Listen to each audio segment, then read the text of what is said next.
Yo, what up and welcome to the CCP Creatively Challenged Podcast. My name is Caleb Bateman, but you may know me as Black Bear. Here with me today, as always, the man spinning the ones and twos, DJ J in the building. What's up, Jay? Nothing much, just living life. Living La Vida Loca, man. And my brother from the same mother, Master Bateman. What's up, Josh? How are you doing, man? Man, you know, it's a lovely evening out here, man. You feel me? It's great. It's all great. Josh is all camered up, bro. Josh is all camered up now, you know what I'm saying? Got the computer and everything, man. Yeah, bro, I feel like a real G now. You feel me? And then we I got need that beautiful background that you got, dog. I need that. This needs some colors, bro. You know what I'm saying? I paint the walls every day. Every other week. And we got the streaming sensation himself. Coming to you live 3 days before, 8 days ago, 13 days ago. Shit, the legend, baby. What's up, Cedric? How are you, sir? I'm on this new sleep schedule that I need to quit. So, Not working out. That sleep schedule not working out or what?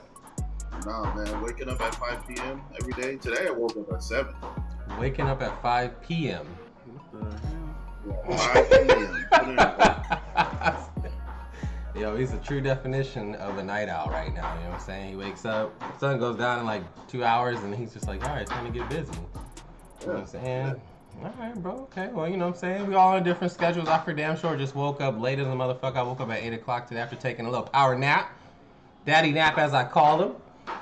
Before we get too crazy, you know what I'm saying, or too derailed as this fucking podcast does tend to go, I want to share with you guys that the CCP Creative Challenge Podcast is generally about sports, life, and all things in between. Sometimes we just, do whatever the fuck we want to do. You know what I'm saying? That's just part of the process.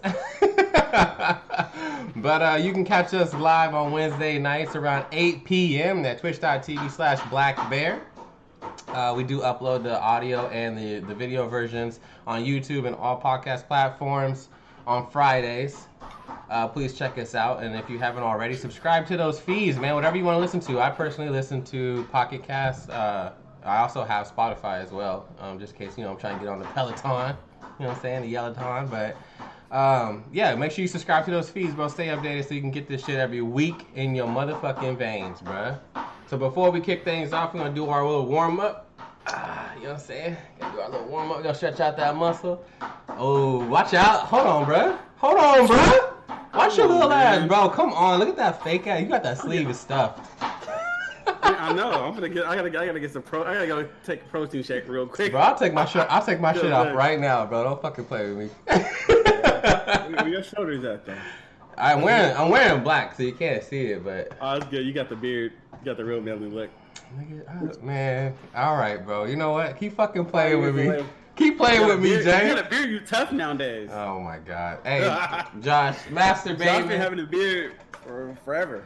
Give me that Master Bateman's burning question of the week, bro. What the fuck you got for me today? Fire off on Jay. Since we in the timeline right now of superheroes, right? Everybody's on their superhero shit. If you had the chance of picking out one out of these two superpowers, which one would you rather have? Would you rather be able to fly, but only at walking speed? Or would you like to be able to go through walls? But you have to run, but here's the catch on that one. You have to be able to run as fast as you can, and you're not always gonna end. It depends on if there's a certain percentage. You gotta reach a certain percentage. I like the idea that you have to reach your specific top speed 100% before you go through that wall. Yep. You know what I'm saying? Like whatever that is. You're not gonna be able to. Yeah, whatever that is, you better make sure you get in there. Even if you reach like the 100 or like at your 100%, like it's still like probably like an 85% chance that you make it through. Yo, that's easy for me, bro. That's like those bullshit ass. When the fuck do I need to go through a wall, bro? Like doors and shit. I'm flying, and especially even if I'm flying at the speed of like walking. You give us a fuck. Yo, whoever running through those walls, making an error, bro. You know what I'm saying? Like, everybody be busting their fucking nose every other weekend. But I was giving us questions like, which one do you want? one leg or one arm between you. Yo, fuck that shit. Yo, that's just easy for me, man. I'm flying at the speed of walking. I mean, even at the speed of walking, depending on how high up you go, you know what I'm saying? Like, you still traveling hella fast. Unless you know, you get too high up and then you pass out, then I don't know. You know what I'm saying? That's a bad situation. But I'm flying. I'm thinking about it right now, man. You already know what Black Kent doing. You already know. You know, It's he's like, flying. can you just move to not? Yo, what's your flying form, bro? Cause you can't just be out there laying down, look like you sleeping and shit. Let's see. Bro, you gonna be flying like you sleeping, dog. You over there moving hella slow and shit. Yo, but I want. Might as well be asleep. Yo, but Yeah, exactly. we'll be clean I though. don't find it. What'll be clean though is that if like when you're flying, like if you're like when you're flying or whatever, right? Even though I'm only going the speed of me walking, it still drains you like you're sprinting. Like that's what it feels like. Yeah, like you're yeah. running and shit like Yeah, that. yeah. You know what I'm saying? Like that'd be clean. But you get no. Hey, you know what always suck? Like say you flying too high, you see like a plane coming, bro. You move at flying. I mean at walking speed, bro. Cause that plane is moving its ass, bro. That shit is not slow. Look, I got something for that, bro. I got something for that. You just turn off your power, bro. Just do a little free fall. Just shut it Do a down, little free fall, and then catch yourself. bro. Watch Invincible, bro. On Invincible, that motherfucker went up in the sky, started flying around, and then he went too high and passed out. The first time he was like flying and shit, the first time he was flying, and he passed out. He fell down and hit the fucking floor, bro. So I don't know. You gotta watch yourself, man. You gotta watch yourself. Hey, y'all suck, bro. I'm going through walls, boy. I bet you is. Fucking It's that 15% that keeps you awake. Hey, man, it is what it is, dog. I'm gonna do it Not like going that. to You the feel me? walls, bro. Hell yeah. Just Go like a full wall, speed. I catch his ass. I know, full speed. You ain't catching me flying, dog. You ain't catching me flying. No, before you. I mean, he is running his top speed too. You know what I'm saying? So like, Josh, man, hey, you know what? It'd be okay though, cause eventually this motherfucker stop phasing through walls. He gonna slam into that bitch. I'll catch up to him when he's fucking unconscious. Guys, I got you on the other 15%. You ready? You ready? Uh-huh. Right? Your head bounce off that motherfucker, bro. Yeah, that's easy shit for me, bro. Easy shit for That's me. trash. All right, man. Yo, I just want to share something real quick, before we get into anything too crazy, y'all. I do Hey, no want. sponsor, bro. No sponsor. What you doing, Jay? I do want to talk about. I want to talk about quarantine body, bro. You know what I'm saying? The quarantine bod. So look, yo, check this out. Look at Jay, bro. He already flexing this motherfucker, bro. He been in the gym. He been active in these streets. Yo, so I just want to share, man. I'm personal challenge for my motherfucking self, man. I'm gonna blame it on my wife. You know what I'm saying? So she was pregnant throughout some of this. Oh, we lost it. Damn. She was pregnant throughout some of this. So I'm just gonna say. Why should I hop off, bro? You don't got no wife, bro. What the hell you hopping off for? I'm gonna say that I was snacking like crazy, bro. Eating whatever, we eating out. You know what I'm saying? Just living our life, door dashing it up. Tipping these dudes. Yo, but yes, Josh knows. Every time I was on the phone with him, I was hitting Elvis. You know what I'm saying? Making a stop. But what I would do is I tip the DoorDash guy. I give him like $5-6 because that one dude complained. So it's not me. I'm not the one not tipping people. But I'm not gonna give you like $10, bro. Like, what the fuck you expect? Like, I don't know. Actually, no, let me not jump. Let me not get that. No, let's get into it, bro. Let's get into it. Yo, man. You leaving, dog. What the hell is this? What is this shit Yo, about? bro. Yo, what the fuck you want from me, man? All you do is make a trip, bro. Like that's just like, I feel the same way about like waiters and shit. Like there's no reason for me to be tipping you crazy amounts. Like, all right, bro. I went to a restaurant and I paid what you asked for. You made the prices, not me, nigga. Like I didn't tell you to fucking charge me $32 for a steak, but you did. You know what I'm saying? Okay, Okay, now it's a little different now. Wow, what's different, bro? What's different, bro? What the fuck did the waiter do to deserve $25? If you went above and beyond, if you had a nice ass personality and all of our shit came out fine and fast, and you were very efficient, and you did a real good job, like to where I'm like, you know what? Some waitresses, you know what I mean? You be like, this motherfucker. They didn't fuck your food up. No, our food up. but how much do they? How much do you pay them? Listen, all right, my bad. Bro. My bad. They get minimum wage. When you're a waiter, they're only getting 10, 11 an hour, and then you bank off your tips. You keep 100% of your tips. So that's why I would do it. Some $9 an hour. You know who's not getting tips? That's how I noticed, because the old girl who I just broke up with, that's what she does at Thunder Valley. She's a waitress. Yo, but guess who else works minimum wage and doesn't get tipped? Fast food people who work at McDonald's and shit like that. They don't get tipped. There's like 15 an hour. 10 an hour, 9 an hour, and 15 an hour. Well, it's completely different. Bruh, I know.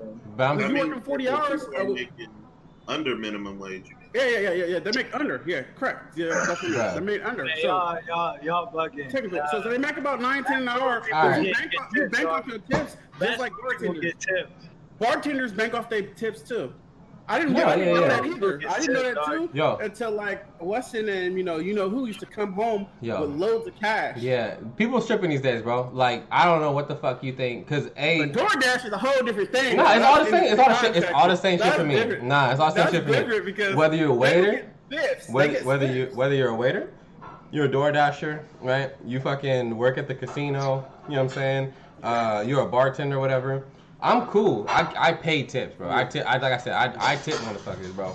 A $10 tip? Nah, you going too far. Huh? I'm not paying you damn near the amount what the fuck I pay for the whole fucking meal. Hey, but sometimes see a good waitress, like sometimes they you know who that's coming with one person would tip them $40, $100, depending who it is, but it's cool. If your finances is good like that, you can do your thing. Bro, I mean, that shit low key sounds disrespectful, bro. Like, don't be. I don't want to be at minimum. I don't want to be working somewhere. I don't want to be working somewhere, and you think just because I'm nice, you're gonna throw money at me.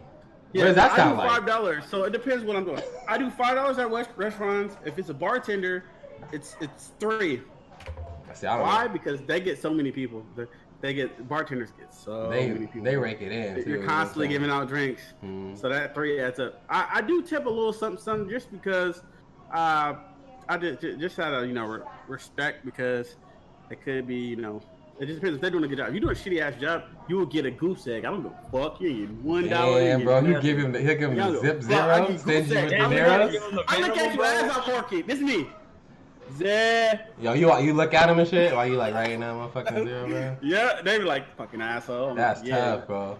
Nah, Jay be like, hey, look at that table. You see anything on there? No? Yeah. Bet. Yeah. I mean, customer service. Remember your customer service, bro. You remember how it matters, because I've had some bartenders that just assholes. Like, yeah. Hurry up. Like, nigga, don't hurry up. Nigga, you getting my money. I'll get all this. I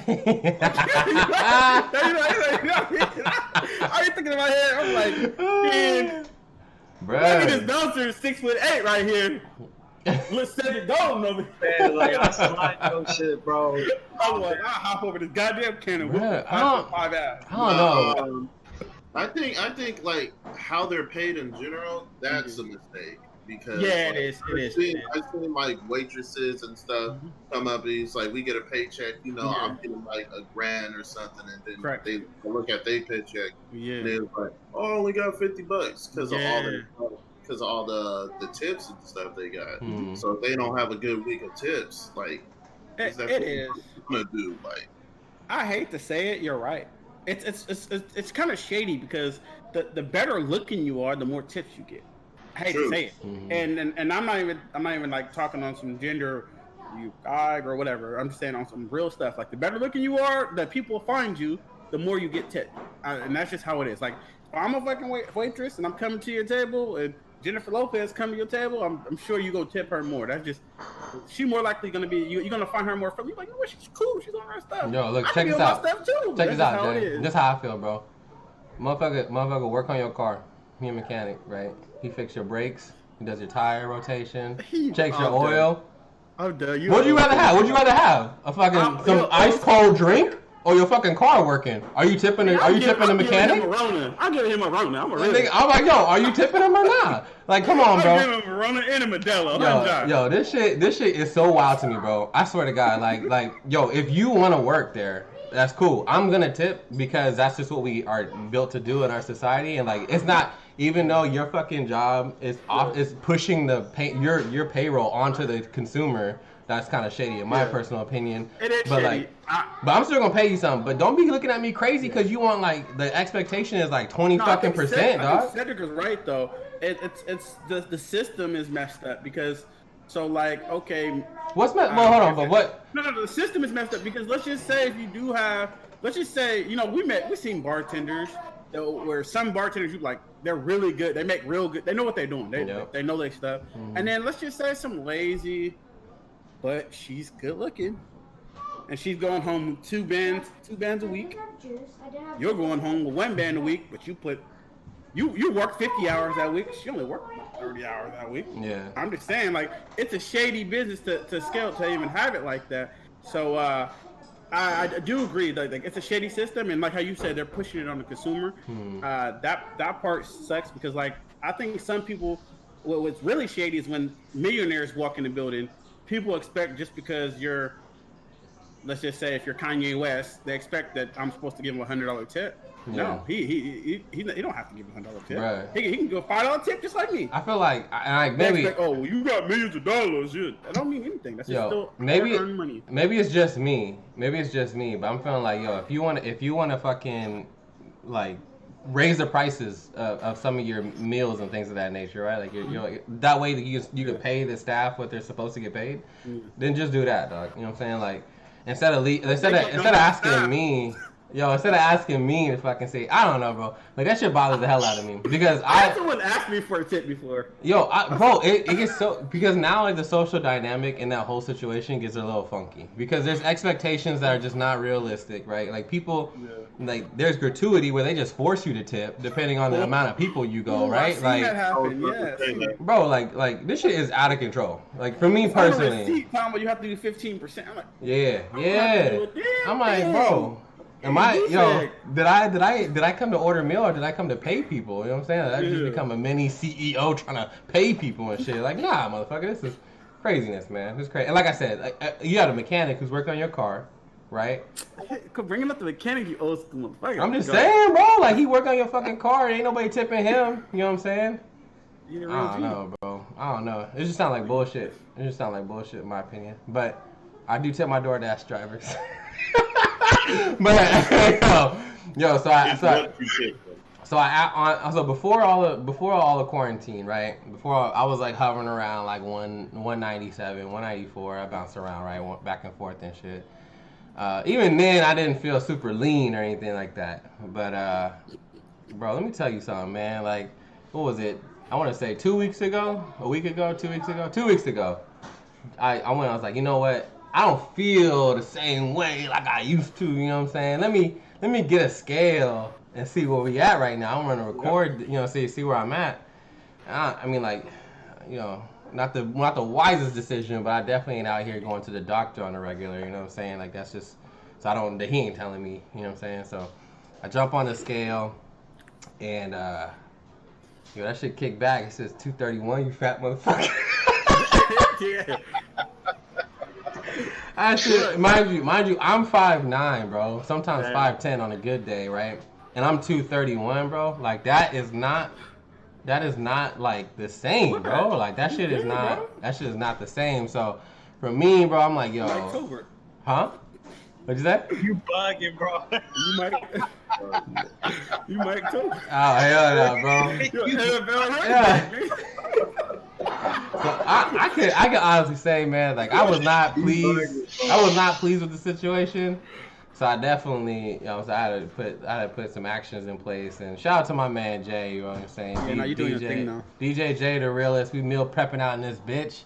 Definitely shaved down 4 pounds so far. I've only been on it for about 2 weeks now, and Like I said, I got the bike, bro. My wife was like, "You wildin', bro." I'm like, "Yo, just in case," because it was like there was time where like I can't just go out and ride the bike and shit like that. So I want to make sure I always have something I can jump on, and make it fun too. So I got that, and now I'm getting the weights in there, bro. And like now I feel like I'm back. I'm back.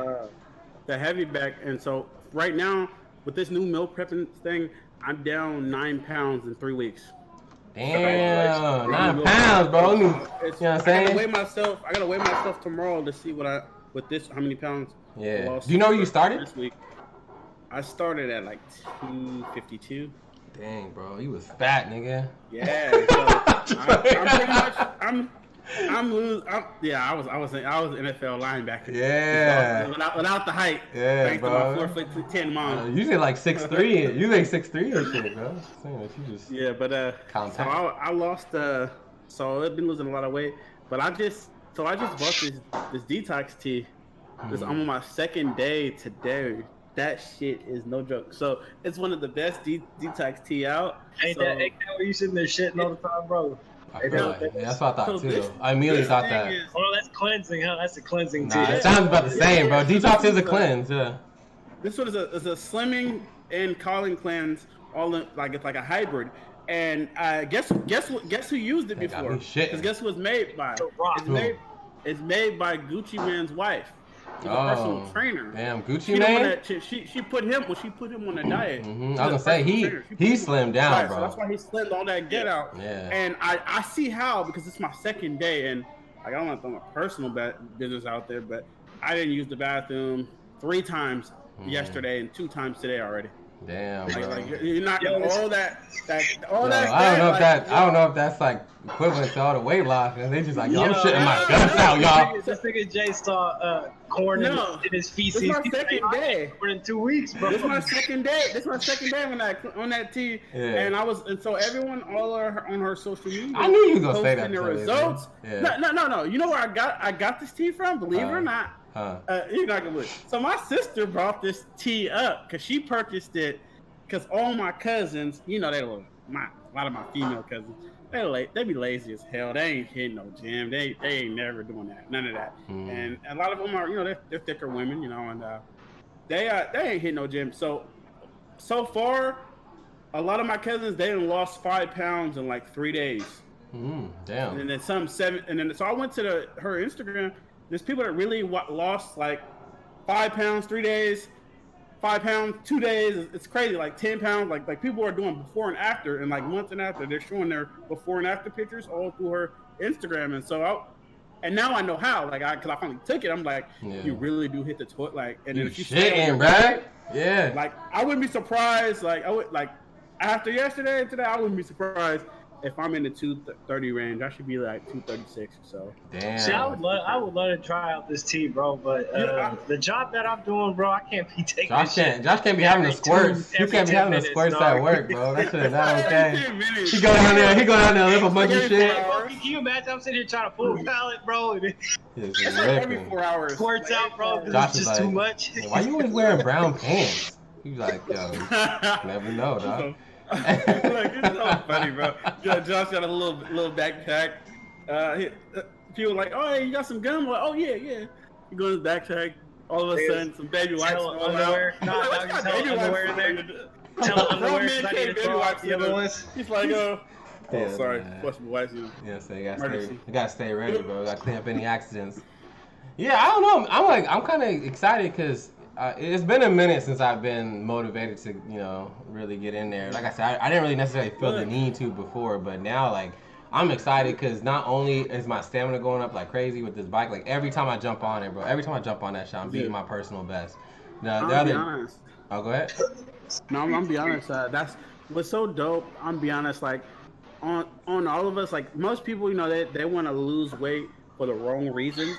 Like, majority of society, I'm gonna say about 65-70% of people. They want to lose weight for Instagram follows. They want to lose weight for other people. That's the wrong motivation, or want people to view them different. That's the wrong reason. The number one way, or what made me want to lose weight, to be honest, from the start was like I told you after my in 2015 after my dad passed, and then after that I saw my doctor a few times, and And then of course, even when COVID first hit, I was like, man, they're like, if you're at like a 40% body percentage fat or higher, you're at risk for getting COVID.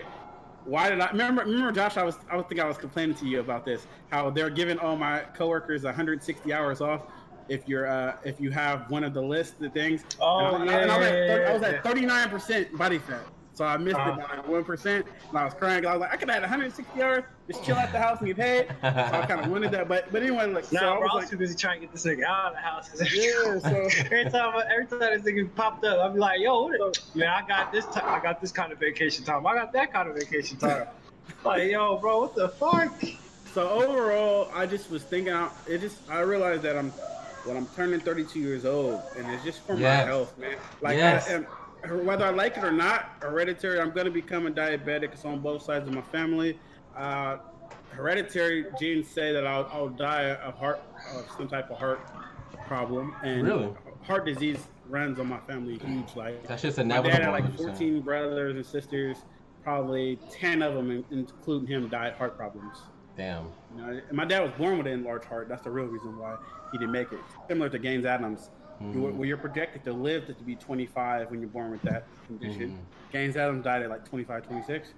My dad, lucky enough, he made it to 58 and lived full life. But I just realized it's just for my health, and especially for if you guys all got kids. So if you want to see their kids and their kids, health. I'm not saying workout.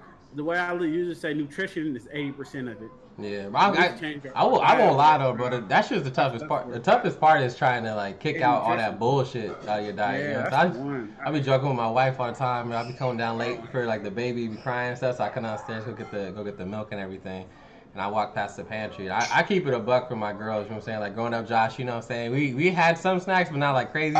Whatever. Like literally, I take my daughter with me when we go to the grocery store. I buy all my shit, so I'm like I know what I have to eat. But she's getting whatever the fuck she want, bro. She's getting Pop-Tarts and cookies and all this crap. And I gotta walk past that in the pantry, bro. Yeah. And I can't lie. There's been times where I literally will open the pantry. Today, I opened the pantry. I grabbed that fucking Chips Ahoy Chunky. I looked at the nutritional facts. I said, I'm allotted like 50 grams of carbs. This only has 22 per 2 cookies, 11 grams per cookie. I could technically eat one of these, right? But nah, man, like I gotta cut that shit out. You know what I'm saying? The more and more I stop like doing that shit, the less I want it. And so I think controls everything. Yeah, I think it's been huge. Like you said, longevity wise, is one of those things. I just see myself kind of like picking up a lot of bad habits and things, and I'm happy now because I feel more energetic and more motivated to do shit. I just keep looking at my life, bro. Like I told you, bro. Like, you know, I don't think I ever really put my business out there too much, but I'm on the mainstream. You guys all know. Like I told you, like I have sleep apnea, so that means when I'm asleep, I stop breathing. Yeah. So I wake up. That's why I wake up every 2 hours like clockwork when I sleep. So I actually have a machine that I've been using every day. I have to use a machine. So what that machine does is it catches when I'm not breathing, and it helps. So it doesn't wake me up. Because what happens is when you wake up every 2 hours like that, when you're going through the day, your brain is like kind of like, you ever heard of tricking your body? You always hear sometimes some people trick their body when they're dieting, you know, whatever. So it tricks my body to believing that I didn't have 8 hours of sleep. I'm running off like 2-3 hours of sleep. And you know, if you guys ever ran off 2 or 3 hours of sleep, you know how your body is. Your body is like you literally can sit down and sleep.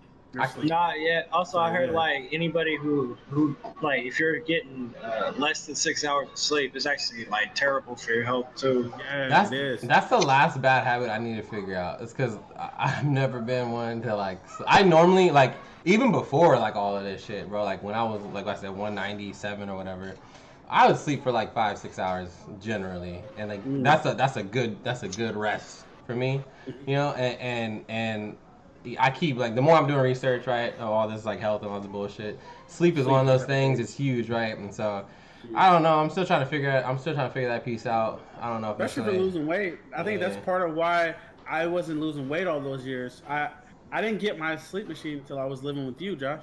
And I didn't get that, and I think that's part of why like I've working out for years, because you need to sleep to lose the weight. And And I was never really sleeping. I'm sorry, all I can think about is DJJ looking like fucking Darth Vader when he go into bed.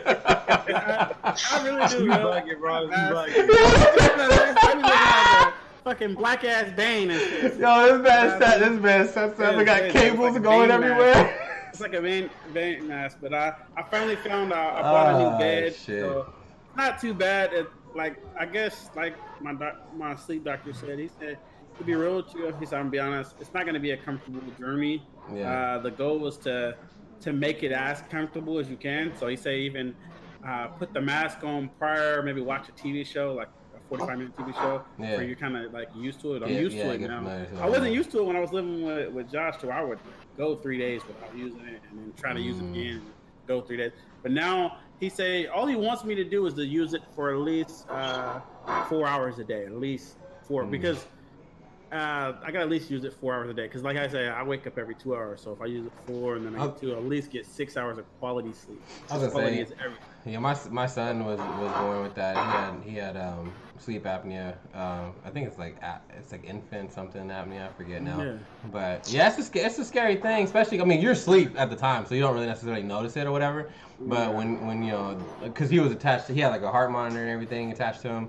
And when that thing, because it'll flare, bro, like red alarms going off, it's screaming on that shit. It's scary, bro. Like it's scary. So, yeah, man, I'm glad that, like I said, I'm glad that getting your mind on the right spot, getting healthy, you know what I'm saying, living that long life, that long beautiful life, you know what I'm saying, and we can continue doing these podcasts every week. It's funny because you know, when I actually developed that, I developed that when I gained all the weight. Remember when I was crazy? When I was skinny, I never was like, it's like long hours. I had long energy. Yeah. I developed it because a lot of people get it when obesity is the reason why a lot of people get it. Yeah. So that's part of another reason why I go away, because I'm hoping if I lose all the weight that I'll go away, and that will be dope, and I'll be able to get that long quality sleep. But we're at that age, man. If we don't get our health right now, our 40s is gonna be miserable. Hell yeah, bro. I'm gonna walk around with gout in the foot. Jesus Christ, it gets bad, bro. I be seeing OGs, they're like 40. I'm like, damn, like 42. I'm like, struggling. That old, man. Struggling, like, bro. Nah, I must be one of those bald-headed motherfuckers who's hella weird because you just do exercise all the time and shit. Always running and always got shorts and running shoes on. You're like, nigga, you ain't even going nowhere. That's gonna be me one day, bro. It's gonna be me. But yeah, I wanted to get that off, man. You know what I'm saying? Stay healthy, y'all. That's all I'm trying to say, man. It's been top of mind for me. You know, mental health, financial health, and just making sure you're good to go and shit like that. That's all. Yeah, bro. Because I want to make it to my 50s and 60s, dog. Because at that point you just don't give a shit anymore. You just say whatever the fuck you want, bro. That's the goal. That's why they call it the golden years. That's why they call it. No repercussions anymore, dog. You be ripping on motherfuckers, man. Like, hey. Hey, when I was your age, man, you guys are bitches now. Your soul is 60, so shut up. Man, yeah, but he doesn't have the privilege. Hey, but I still can't say whatever the hell I want to say right now. Like when you're 50 and 60, bro, you let it rip. You can say whatever the fuck you feel like saying. There's gonna be nothing that happens. I mean, you might get knocked out by a couple people, but you still look like a good guy. A 60-year-old. Talk all the shit I want, and then someone knocks me out, bro. Everybody's gonna be attacking that man. Like, why the fuck you hit this old ass man? Who's sleeping 60-year-olds, man? That's fucked up. Hey, the only person gonna do that. I've seen it, bro. Like, remember last week we were talking about those chicken sandwiches? Someone dig it. It was an old man who got knocked out from like a dude who was like in his 20s or 30s. Oh, that's cold. He must have been talking shit to Cedric Golden. Yeah, that's cold, bro. Homeless. The two-piece king. I'm telling you, dog, when I hit 50 and 60, bro, I'm gonna be a problem, dog. You know what? It's funny because I've been saying that shit to my wife forever. I'm like, yo, when I'm hella old, bro, I'm about to really have no filter. I'm gonna be. Yeah, it's gonna be bad. Whatever the fuck I feel like saying, you know what I'm saying? Hey, you know what? You know the term I can't stand the most is the no filter term. I don't know how many times I heard like a female say that shit, and I just be looking at them like, shut the fuck up, man. What you mean? You talking about for the pictures? Like, bro, for the pictures, it's like no, I ain't talking about the filter like that. I'm talking about like when like verbal. You start you hear like chicks talking to each other. And they're like, yeah, I mean, I don't care. I got no filter, and I just be like, yo, shut the hell up, man. You know damn well you wouldn't have made it this far in your job if you had no filter. The one that gets on my nerves is I can't stand dudes. All these dudes is toxic. Oh, and they're the most toxic ones, dog. They're toxic. Wait, hold on. They're the most toxic ones, man. Yo. Can't have no balls. Yo, actually, what do you mean? What do you mean, Jay? Like, what so they call you toxic if you do anything. Like you can, let's just say if someone just disagree with them, bro. All you gotta do is just disagree with them. Let's just say if someone's girl decides that all of a sudden she has a BFF and you feel like it's crossing boundaries of how they're hanging out or hanging out at midnight or whatever. Let's just say if you bring that up, you toxic. Oh, really? It turns into an argument and you're toxic. He's trying to be controlling and toxic. Wait, hold on. So you're saying it's all over the top shit, dog. You're saying if a girl has a BFF and they be just chilling way late at night. Just a disagreement. If you disagree, if you disagree and argue, you toxic. I'm sick of you. God, that sounds so That's ridiculous. what it is. That sounds so ridiculous, bro. Hey, you know what the worst part, Jay? You know what the worst part is, Jay? They'll sit there and start sending out subliminal messages on social media. Twitter, all over Twitter. About You said all over Twitter. Niggas ain't shit. And then you got people like Puddles. Oh, man. No. Sound like your boyfriend seems to be. All up on there. Use their gators.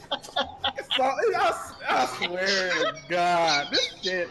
God damn. And the worst part is, bro, and then like they'll say that shit, and then you'll see right underneath the picture, just call me, just come talk to me. And then the other one is like, yeah, forget that nigga. You know he ain't bro, shit. Niggas ain't shit. Actually, they all be hyping each other up, bro. Josh, like, you onto something, Josh. That does bother my motherfucking soul. Is when you post something, knowing damn well you want somebody to bite and shit, but you be trying to act like you hella like you be like, yo, I'm not here to like talk about or like air out my business or whatever, but like. Somebody please comment on here because I want to talk about it. You know what I'm saying? Like, come on, bro. What the fuck are we doing, man? Shit. That's annoying as hell. I can't do this stuff, but I don't know. Like, this stuff is this generation is. I don't want to get into dating on that. I'll be here forever, ranting off. But yeah, you know the stuff that I see.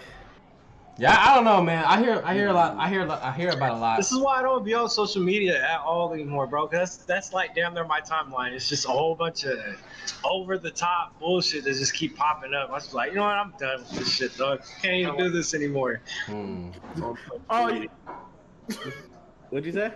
I said it sounds like Josh need new friends on social media. Yeah, bro. This is the reason why I talk to y'all three. You feel me? And I got my little family over here. This is all I need, dog. This is all I need. Yeah, bro. Shit. I ain't going insane over here, dog. I'm cool with what I got. Yeah. Hey, look. So that's what I was gonna say. They got something slick to say. You were saying how you were saying you don't need no friends. I was gonna say like I'm not gonna lie. I believe that. I really do believe that. People with less access to social media are happier in relationships. I'm not gonna say no social media. I'm saying less access. Yeah, I think so. Like, I wouldn't say no because it's kind of weird. It's 2021. Like, let's be real. You gotta be familiar with social media. You gonna have you're gonna have kids, cousins, nieces. You know, so you gotta be familiar with it. So I wouldn't say none. If you have none, it's a red flag. Maybe you didn't got banned or some weird stuff. You got banned? It happened. Yeah, it's like you're the black sheep of the family. Yeah, something must have happened. But yeah, that stuff is crazy, man. Well, I feel like that does kind of infiltrate a lot of your mental, right? So, kind of what we were talking about before with like mental health and shit. Like, most people only post the highlights, right? It's only the good things of their life or the drama. I mean, that's true. That's true, bro. Post the highlights or the drama. It's the extremes. Yeah, exactly. It's the extremes, bro. So it's like everything is always peachy, and like that's all the people see on their timeline. And then for whatever reason, I think if you see it enough, you start to believe it. You're just thinking like everybody else is having a time of their life. You know what I'm saying? And I'm maybe having a shitty moment, in my life, and I'm not happy now. All of a sudden, I'm like even that much more unhappy just because it's proven to me that other people are in a better state than I am, and I just want to be happy too. So I think like I agree, like that shit does contribute a ton to some you know what that is, right? Huh? The road we come to is all about entertaining, good or bad. Oh yeah, man, most definitely. Everybody wants to be entertainment. Access so like, easy. You either be a 6'9", and you're gonna get attention, or it's all about entertaining. It's good or bad. That's annoying, bro. If you can entertain anything, if you can entertain, it sells. Entertaining people sells. Yeah. Whether it could be something stupid, like remember the guy that used to get a lot of views, the Bootin' Gang. Who? Oh yeah. Who be jacking people and shit? Mm-hmm. How is that funny? Like, yeah, he a weirdo, bro. You feel me? Like, and people really egg him on too. They really egg him on. Like, that or drama, like that's why the shit. You know what? Kardashians are so big. It's all bro, I was about to say that. Yo, so with the whole like Chloe thing, this is kind of last week or whatever. Yeah. But I know like she had like a picture had leaked, her like unfiltered of a bikini picture and shit, and she was like hella mad about it, and she was all distraught. And she would complain, she's trying to take it down, yada yada, all this bullshit. And then people were like, you know, I think like she was definitely catching a lot of backlash because she was like, they're like, yo, you kind of created this fake ass image that a lot of women need to live up to, where actually like women on Instagram, on Snapchat, whatever, are putting mad filters on their face because they all think like basically, I'm not pretty enough to be on social media. Like I'm not on my own. I'm not pretty enough to even put myself out there. And it's kind of like, you know, it's off of the whole Kardashian empire of like plastic surgery, carve up your turkey type shit. And I mean, like, damn, bro, like, and then your shit comes out, and all of a sudden, like, you want people to feel bad for you, even though you kind of contributed to this standard, and it's like, I don't know, bro. Yeah, it's one of those. It's all about, like, I realize a lot of this stuff is all for entertainment. That's why on tweets, that's all people do is for entertainment. They post good or bad, or post something bad through their day. I can't believe this nigga, this N-word did this. Yeah. And everyone got a post. What happened? Yeah. Oh, really? Like, you feel me? Like, they didn't post when they got pulled over. When they had to pull over because they got the flat tire, and a gentleman hopped out and helped them fix the flat tire, and they got on their way. They didn't post that. They want to post that. Yeah. They want to post something like that. It's like, it's all about entertainment, because at the end of the day, like, I feel like that's what sells nowadays. That's what people are confused, because they want it. It's like to be in. I feel like this generation, if you want to be known, you have to entertain. You better go out there. If you don't entertain, you're born. Perfect example. You're born. Perfect example, bro. There could be a fight going on, and the first thing they do is they grab their cameras and they record. No one tries to help. No one does anything. To break up. Like, someone's sitting there screaming. I remember I was watching one video and someone was screaming, "Call 911," but they're the ones recording as well. Yeah. And I'm just like, yo, what the like? And this, and the fight that I'm seeing, bro, is like this.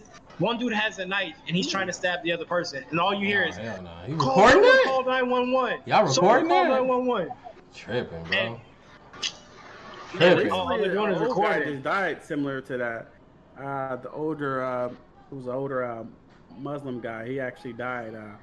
He was hijacked by two, like a 13-year-old and a 15-year-old girls. Oh yeah, the driver. Yeah, he was trying to fight for his car back, telling him to get out of his car.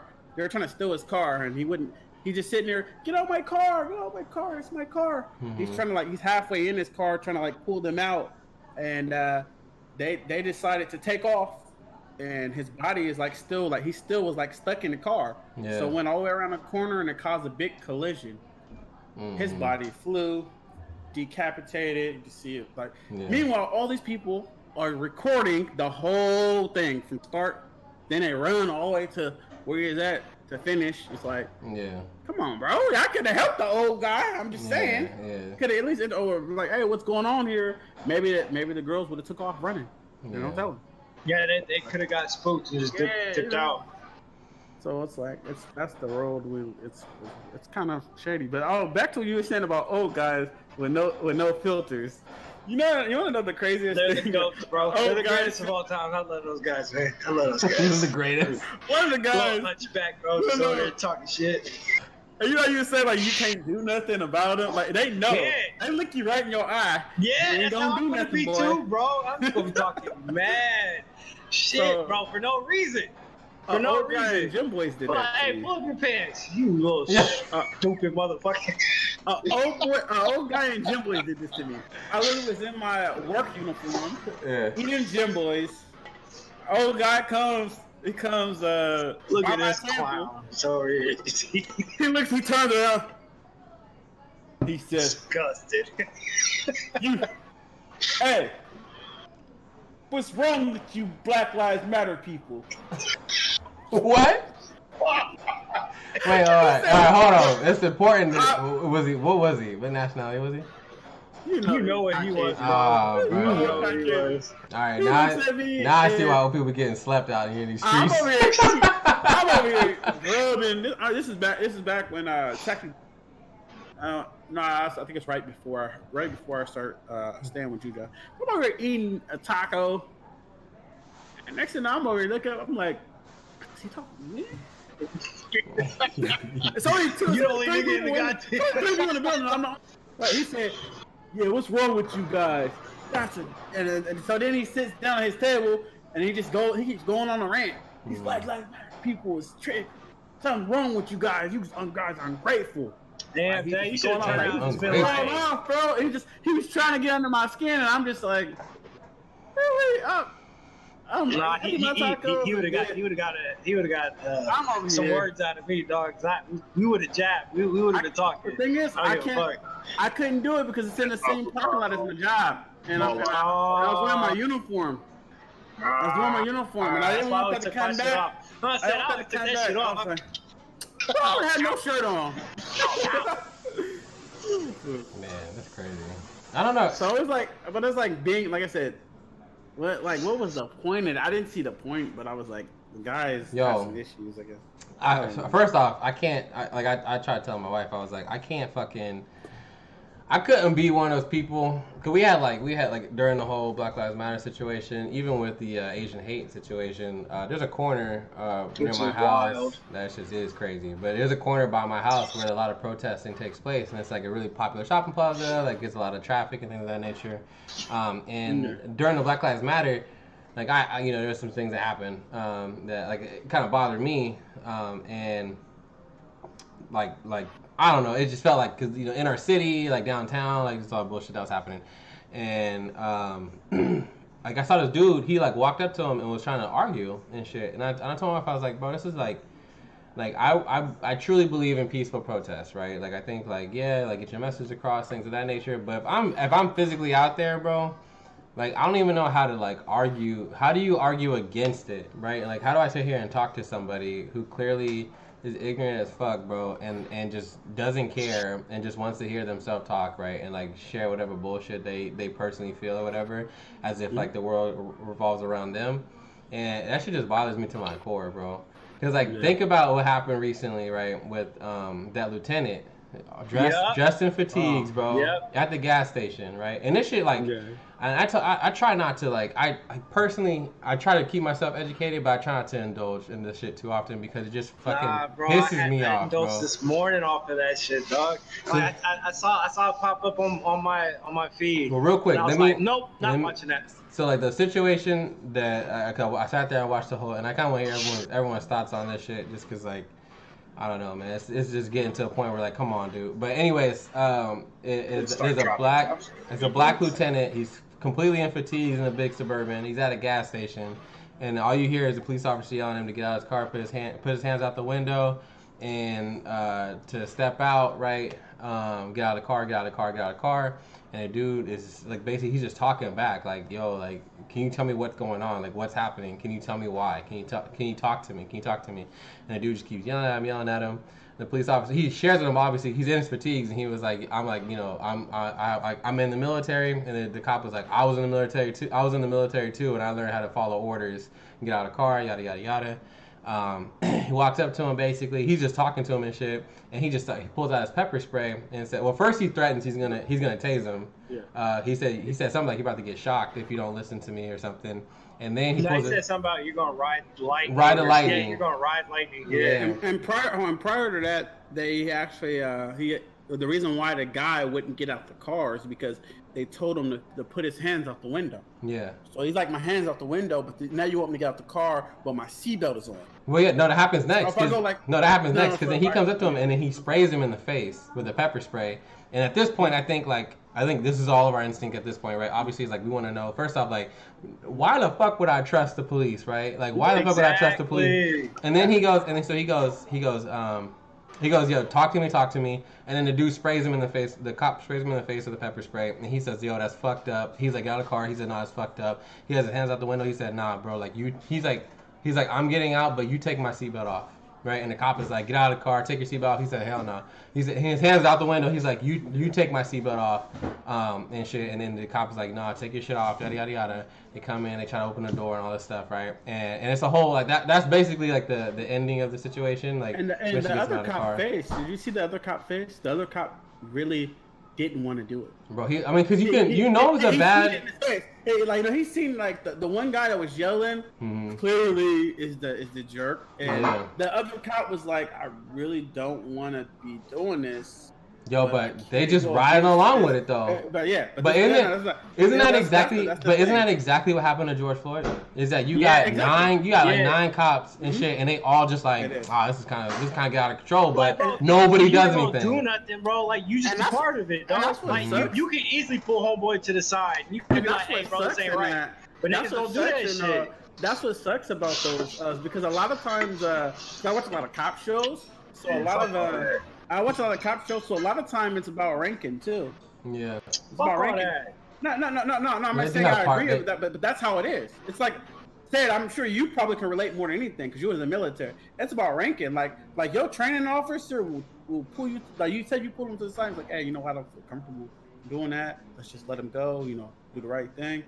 He'll chew you out and make your life hell because you're on. First of all, you're on probation. You're on a 15-month probation. And he the one anytime they're doing like, I guess their version of an audit, or he's the one that's gonna do that. So he's like, I do what I want, whether you like it or not. Basically, you're my basically. And it's about ranking. So sometimes ain't nobody gonna be ranked above me. Fuck that. You know what I mean? Especially when you're in the field, no one's gonna really have your back when you're in the field. Yeah, I think because you're in the field. If you're not in the field, then it's like, okay. But when you're in the field, good luck, bro. I hate to say it. I've seen this play. I don't agree with it, but I'm saying that's reality, though. The crazy thing is, this whole thing started off because his license plate wasn't on the bottom part. It was taped to his it was taped to the back window. I watched that one. These niggas came out already hyped up and ready to go. They fired that officer too. Yeah, but he did get fired. Man, fuck all that. Nah, see, we need to start talking about punishment with these motherfuckers. I'm tired of this. They just get fired and that's the end of it, and we don't hear nothing else about it. Like that's just starting to piss me off. Like homegirl who mistaken the taser. Like, I was just about to bring that up. Like she needed, like, bro, like the way I feel. Man, start garnishing their fucking wages at least, bro. Yo, right? so real quick, family or something. Shit. So real quick. So that this man got tased with his hands out of the car, military, right? Like clearly nothing ridiculous happening, right? There's a police officer who died. I believe it was in Texas. He got shot at a stop like a normal traffic stop. This dude. He stops him and he clearly can see a rifle in the car. But the guy looked white. Like he's not black, clearly. He's not black. Or he's been shot up, you know what I'm saying? But like there's a fucking rifle in the car. And he's like, hey man, is that a firearm? You got a firearm in the vehicle? And the dude was just like, yeah. He's like, well, let me take it so I can get it back by my car. This is a bad situation, like the cop dying, shit like that. I don't wish death on nobody, right? But clearly you handle the situation very differently depending on the pigment of their skin. This motherfucker, then he jumps out the car and like shot on the officer, obviously, and like he got murdered, and that's terrible, right? It's a terrible situation. But I'm like, dude, y'all over here, you gonna let this man jump out the car with a gun that you clearly saw, and you gonna trust him? Like, nah, he cool, bro. He gonna bring that shit back. Like, you know what I'm saying? He gonna walk into my fucking car. Meanwhile, black men are afraid to reach for their seatbelts because they're gonna get fucking serving shot. Serving our country at that. That shit, bro. Serving I don't know, our country man. at that. So it's crazy. Like, it's crazy. Look, and like the only thing he's doing is asking what is going on. It's just crazy because like how recently, you know, with the whole, I know you probably guys seen the protests that's going on with Dante Wright, the young 20-year-old, how he got gunned down. I guess they got him out of the vehicle. They said he had a warrant for his arrest. He got afraid. He didn't like how that interaction was going, so he hopped in his car. So on his way getting into his car, the cop just pulls out a gun and shoots him. He's in the car with his girl. His girlfriend was already in the passenger seat, and it just shoots him one time. And so okay, that happened. And it's like okay, so I'm thinking when I saw that happen, I'm okay. The officer probably he's gonna come up with some BS on how he thought he feared for his life. He didn't know he was in a vehicle. I thought that. But their response is, I thought that was a taser. And I looked at I was like, really? That's your... Out of everything, that's your response. I thought that was a taser. First of all, the taser's on the left side. Yeah. Guns on the right. Bro, you would think, bro. I lost my mind. Yo, yeah. And this officer has been there for over 25 years too. Let's come on, bro. So this ain't no rookie we're talking about. This ain't no rookie. Bruh. Sid, what you think of that, bro? You experience more than us with weapons. We're gonna go to the lieutenant thing first. That shit bugged me, bro. I wanted to sock homeboy in his face, dog. What's his name? Joey Gutierrez or whatever the fuck his name is, bro. I want to go pop up this nigga house, bro. Yo, that's my bae, nigga. I know you can't fight, bro. You hella fat. Fuck. So we're gonna I'm gonna talk about the lieutenant thing. Like basically the police force right now, they're gang members. It's Crips, Blood, police. Yeah, that's what it is. And like you said, it's like a whole bunch of scary people who wouldn't even take the mantle of joining the Marine, like the military, nothing like that.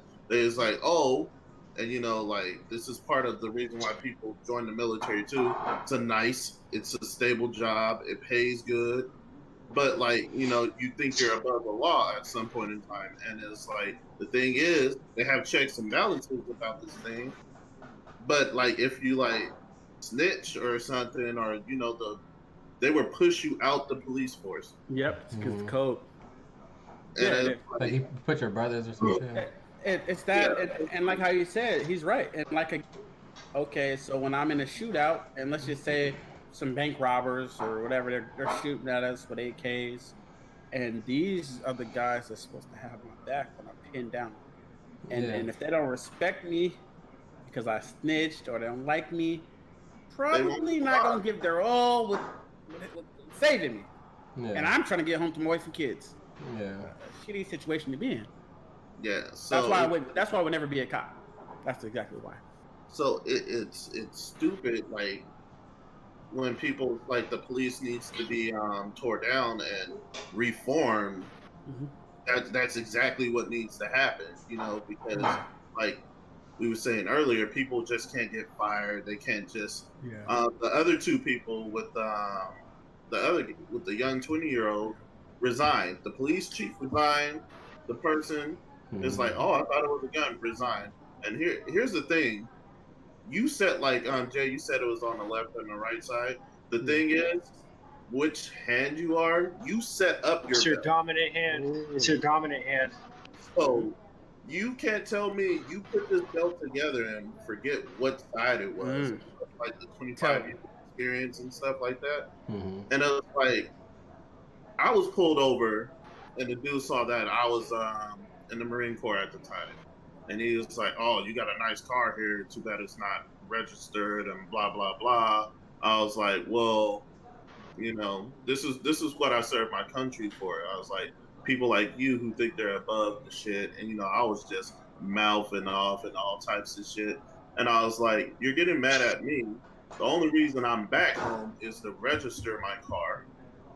And this is my first night back. Would you think the DMV is open at 7 o'clock at night?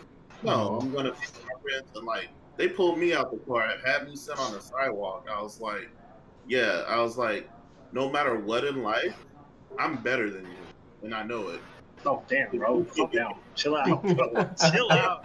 No. Yeah, chill out. I'm on your side. Get on him, Sherman. I was like, I'm better than you. I'm better than you in life. Yeah. Like, I'm mouthing these words to him, and it's getting under the skin because, like, go ahead and take me in because I have a whole base that would probably come out here and rip your fucking asshole apart. Like, you know, that's the thing of true brotherhood. The military is like a true brotherhood and not a gang. It is. Because when I first got into the military, didn't tell you guys this, wasn't anybody's business. My first roommate went through some shit like that. Mm-hmm. So I'm gonna give, like, you know, no names given. Yes. Staff sergeant gave an order. The corporal at the time didn't like the order. He's like, I'm not doing this. Mm-hmm. And then the staff sergeant, like, basically put his M16 to the corporal. He said, no, you're going to do this. And it was like, you know, shooting hostages. So a big trial happened, you know, and stuff like that. I never knew, like, his background. We never talked about that. But this dude was genuinely a good guy. And basically, because of the staff sergeant's orders, was forced out of the Marine Corps. And it was like, well, you can come back and stay. He's like, I don't want to do it. If it's going to be like this, I'm not going to do it. But there's a difference between the police force and the military.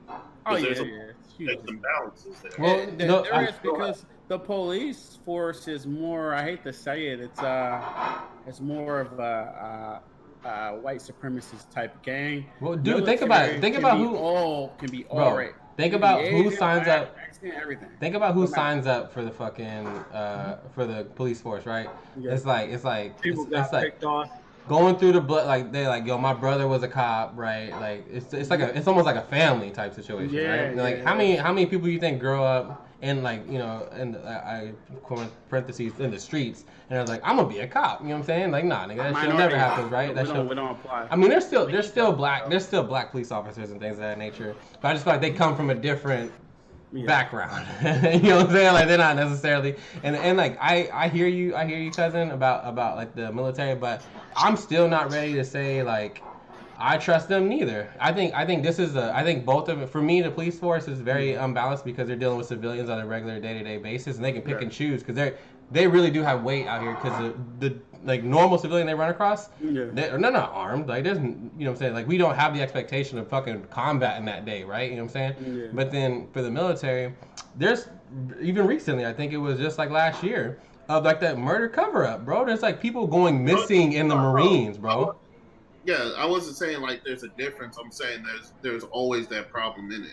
Yeah, and like I said, I think it's just hugely ego based, and like there's a lot of people who join the military, and I'm sure they probably worked their way up. I don't necessarily like have that experience. Like, my father spent years and years and years in the military. My mother spent years and years and years in the military. My dad always told us growing up, Josh, you can vouch for this. He said, do not fucking join the military. That's your last effort. That's like whenever you don't have anything else to do. That's when you go join the military. Shit going for you. He spent decades in the military and spent all that time serving the country, just come home and tell his kids not to do it. And so so I kind of have like a bias already. And then now, like, the more like my wife's my brother-in-law he's a Marine, and he even has time for, he's telling us like, you know, bullshit happening, right? And it's like, all right, for me, I just feel like there's gonna be these people in power who continue to make bad decisions, and you don't necessarily have a lot of influence in that sense. Just like Jay was saying, he probably got outranked when they're out there with the fucking lieutenant, and the guy who was having that face and not looking like he wanted to to deter the situation or like diffuse it. Yeah, but what are you gonna do? You're outranked, right? Yeah. From some bullshit. Like you know it's the wrong decision. You know what's happening isn't right, but because you're outranked, you're just gonna have to roll with it. Same thing with your boy cousin who was over here getting a fucking gun put in his face for doing some bullshit.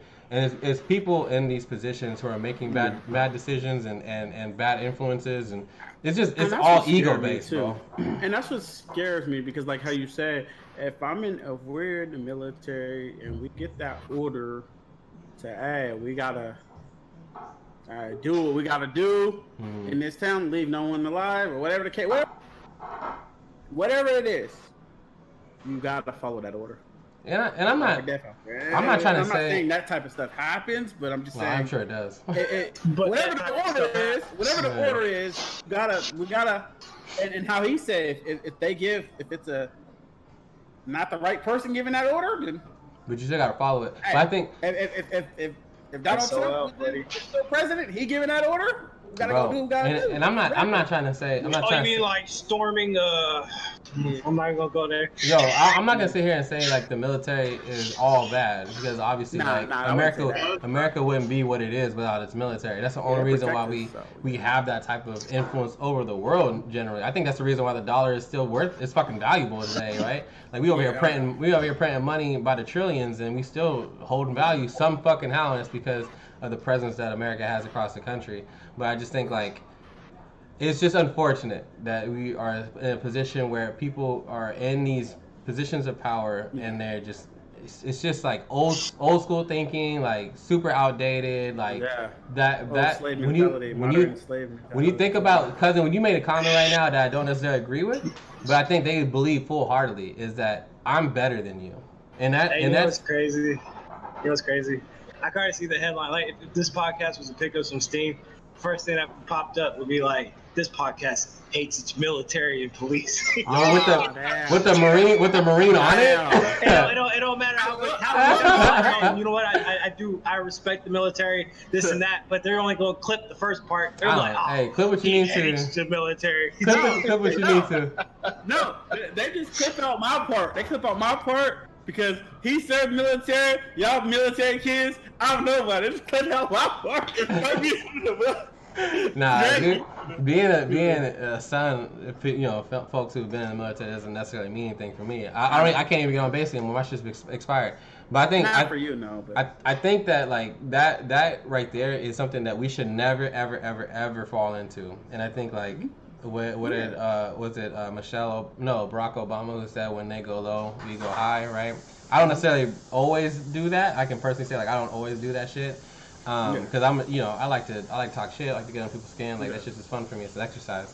But I think like you can't have that mentality of like I'm better than somebody, right? Like at the end of the day, when they die, a lot of them think that, and that's what you fuck up at, because at the end of the day, we're all human, we all have families, we all have our own. I want to let Cedric get his piece in, because I don't want to say that and you think that I'm trying to put you up or set you up or anything like that. That's how I honestly feel. What were you gonna say? Yeah, because I understand what you're saying. It's like when they go low, we go high. At that point, it's like my thing is like, and I'm gonna explain my story. Even though you disagree with it, like my thing was, it's like you're doing all of this for no reason. Like you took me out the car for no reason. Like you tried to isolate me for no reason. You was talking shit, bro. No, I wasn't talking shit at first. But hold on. Let me shut Josh up. Josh, you shut up. You let my homie story. Like I wasn't talking shit at first, but like when you see when you see what's going on, like it started to irritate me more and more and more. Like why are there like 6 police cars here now? Why am I the person on the side? Because they ain't got shit to do, bro. They ain't got nothing else to do right now. I was like, I've actually heard a cop say that. I was like, what is this going down? I was the only African American in the car. So why am I the only one taken out of the car? Yeah. And it's just like, so now it's like my mentality is just like I'm just gonna talk because like you're not letting me do anything else. Oh yeah, my mentality. Yes, that's it. I couldn't do this. You better watch when you do that, bro. They gonna kick you, dog. Cause I remember. Yeah, Josh got his whole face fucked up for that shit. Like I'm sitting here. I'm a little teenager, bro. You over here taking out your anger on. Get the fuck out of Two here, man. Two grown men, bro. Two grown ass men. That's another thing, y'all. Kicking me and throwing my face into the cement, dog. What type of shit is that? I was gonna say, bro, it's not like we're too far removed from the whole situation. Like I said, like there's history and stuff, and you know, Josh had his run in with, and like he's like, Josh, you were like 15, 16 years old, I think, at the time, and no, with that incident, yeah. Nah, bro, I just turned 18. Oh, yeah, so Josh had just turned 18. Josh had just turned 18, and two police officers like 2 days in are working to drop this man on the floor, bro. Like I don't know, like. I just scared the rest of the people that was there. That's what that was. I already knew, dog. I already knew.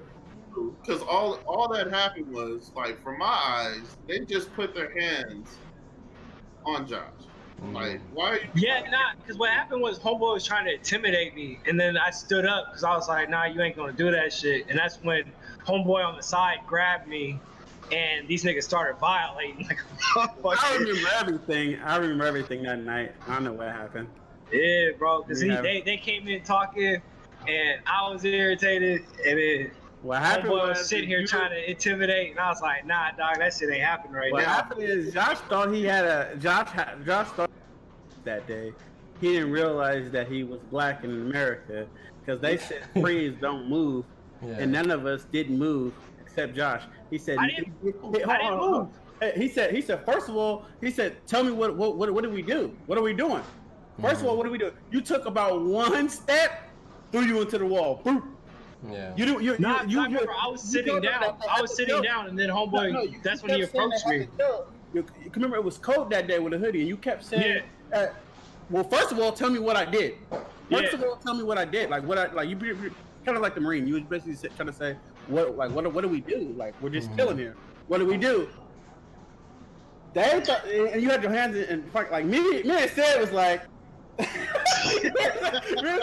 Really, dude, like don't move, like you wouldn't give them what they wanted, and of course it was cold as hell. We all had hoodies on.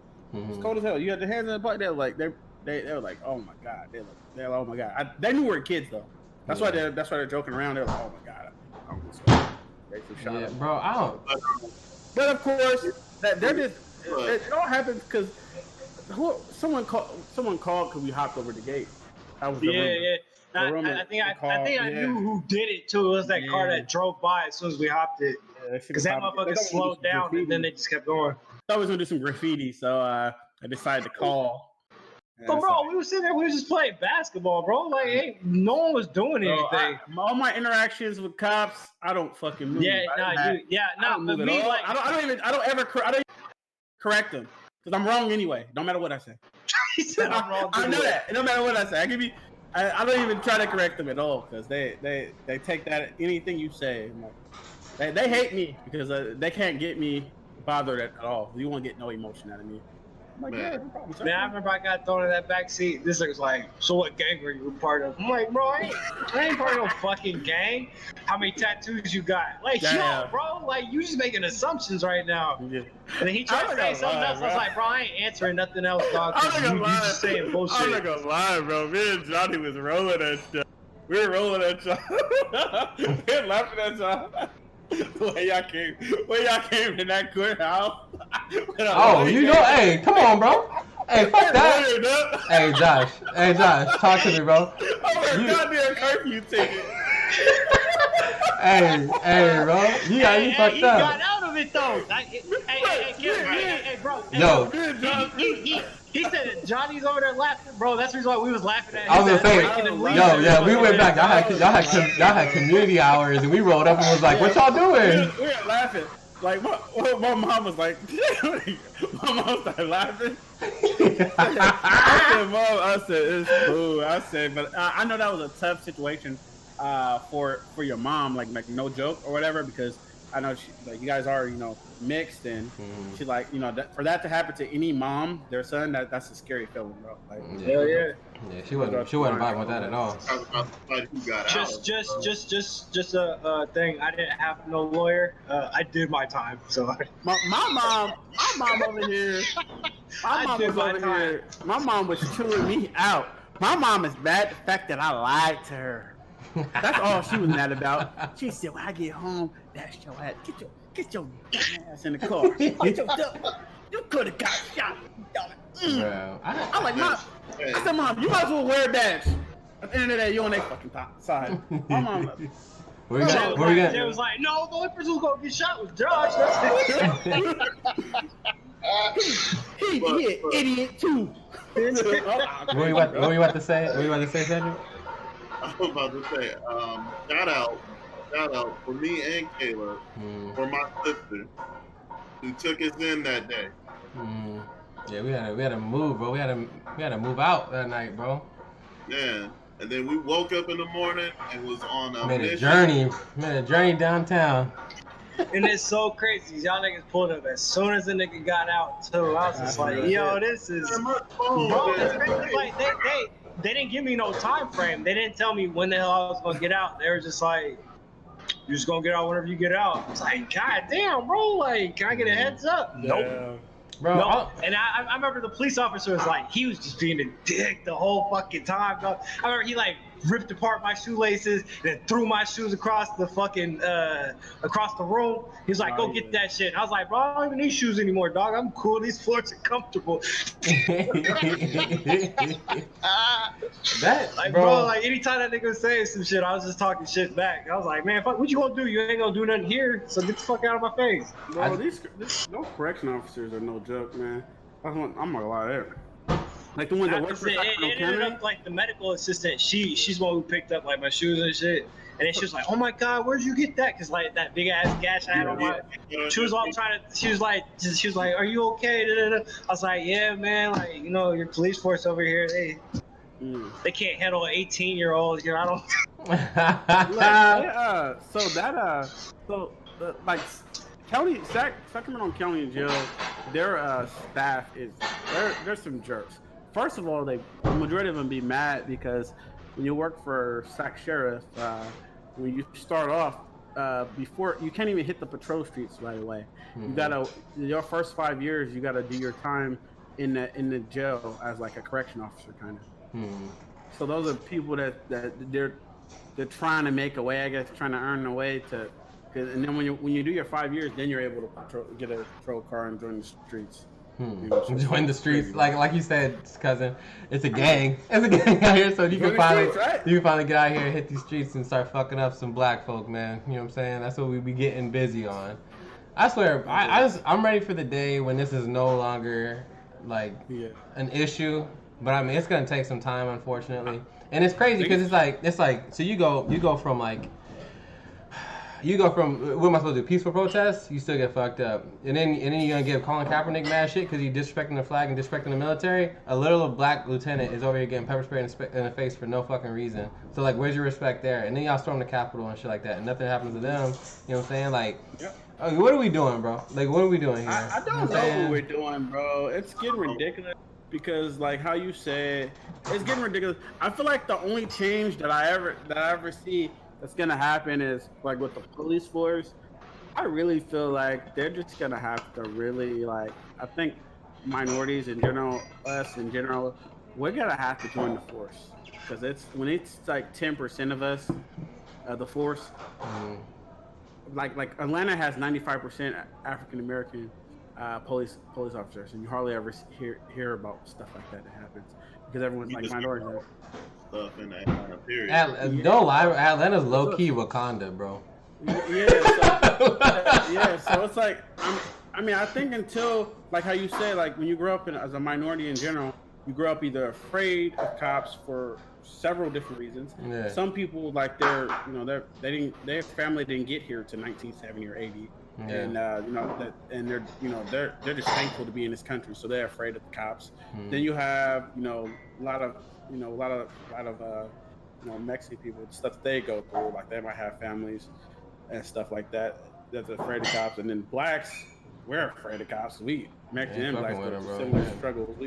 So it's like, dang, everyone's. I feel like if more minorities join the force, we'll have more eyes to where, like how you said, when stuff like that is happening with that George Floyd, you might have that that Josh type of cop to steer us like, hey, bro. No, but that's the thing. That's the thing, bro. It's not about numbers in the force. It's about positions of power, right? And so that's what I'm saying. Yeah. Like I feel like when that changed, the position of power changes. That's what I'm saying. Yeah. But if what's the chances of you just hand over your fucking? What's the chances of them handing over their power? Like that's not gonna happen, bro. They're not gonna. That's the issue. They're not gonna just promote you into that role. Power, but I just feel like like some of the stuff that happens on like day to day, like a normal traffic stop. You feel me? I just feel like if you have that, from my personal experience, when I'm dealt with minority cops, even less bullshit ever happens to me. Yo, like I got pulled over while I was drinking and driving. Yo, look, it's the same. It's the same as like the guy who pulled me over because my tail light was out. Think about I was drinking and driving from the club, clearly in my club gear with puddles in the front seat, and I got shit. He pulled me over and I was drinking and driving. I thought he noticed that I was driving. I was swerving. I was like, hey. I didn't know any better. Yeah. I was like, I got pen. Oh shit. Popped the gum in my mouth. Yeah. He's like, yeah. He said, yeah. He's like, I just want to let you know your tail light's out. And then he's like, you know, because anytime you pull anyone over, it don't matter what it is, you gotta always ID them because they can be on America's Most Wanted. So he ID'd me. He's like, yeah, you good to go, man. You get that fixed. I ain't gonna hold you, Jay. I ain't gonna. You said you was drinking and driving? Drinking and driving. This is back when I was 23. I don't Allegedly. I don't drink and drive anymore, though. Nah. Well, no. I know. We're older. We don't promote that shit. I was gonna say. I think you might have been wrong on that one. But I think. I don't know, man. I don't know. I ain't drinking and drive a day of my life. But I feel like, but we have to. That is something we have to do, though. More responsibilities. I'd rather see us in more position of that power than others. I'll tell you that. It's things that we have to do, bro. Like if we don't join, they will always be 95% Caucasians ran by white supremacists. Then it's like that 5% that is minority.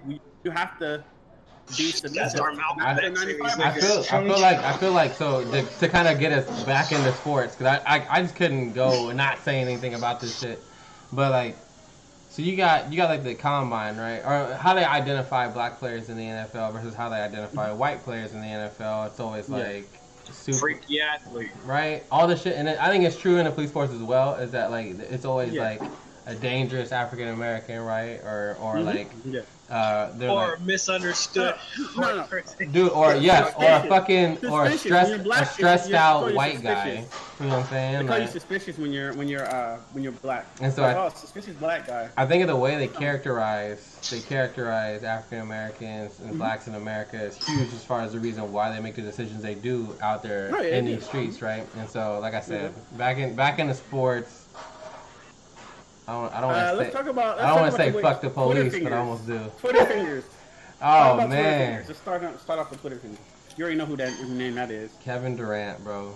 Coming at like that got me wanting to fight. Kevin Durant is out here he's upset, bro. Like you think all this time that he was just chilling, being injured, now all of a sudden he just need to like get off some steam or something? Like what the fuck is going on? I think he's mad, bro. He now you gotta act like he having. I'm not sure if he's married, as a girlfriend, whatever. Actually having sex in like 8 months, bro. Nigga mad. Like, you know, some Mike Tyson days where Mike Tyson say he haven't had sex one time for like a year. He's on crazy shit.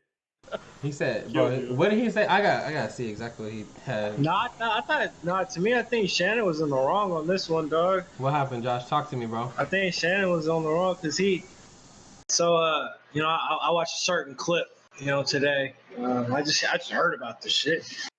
And Shannon did one of the reasons why I stopped watching the fucking show is they were talking about KD.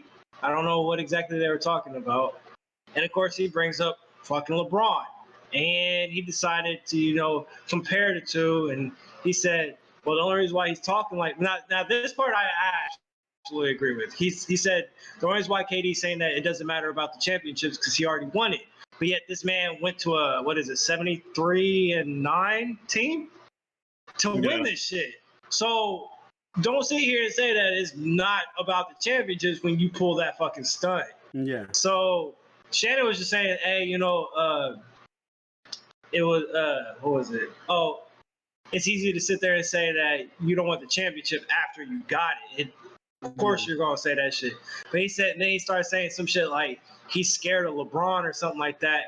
And that's where I was like, okay, Shannon, like you don't have to say all that shit. And then Kevin Durant was just like defending himself because he said, all right, he was like, when the hell did I ever say that?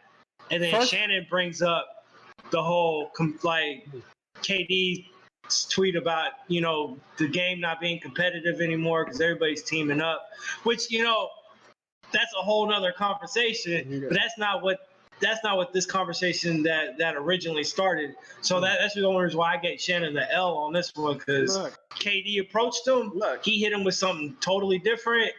And then he was like, well, if you want to talk to me, just talk to me on the phone or something. But the shit you're doing is on social media. So first of all, why is KD responding to what a TV personality thinks of him, thinks that he's afraid? There's no. But KD and Shannon, like they talk to each other. I know, but everybody know he's a LeBron fan, so I expect it's like, you know what I mean? It's like I expect. It's like Skip. You hear all the stuff that he says about LeBron. LeBron not gonna comment out. He knows that Skip entitled to his opinion. He has a TV show. Just because you say your opinion. Now if he said something like KD hit me up and told me he's scared of LeBron, then that's a whole nother thing. But that's not it. Why are you even reacting? Shannon said that KD said that he was scared of LeBron. And KD was like, no, that's not what I said. You're bringing up fake quotes.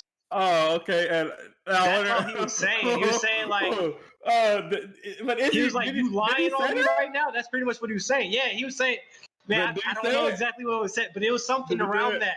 Like he pretty much, Shannon said a fake quote, and KD was like, why are you telling lies on me right now? That's pretty much what that conversation was. So, but did he say it, yes or no? What? Did he say that he's scared of LeBron? No, KD never said that. Oh, what did he say?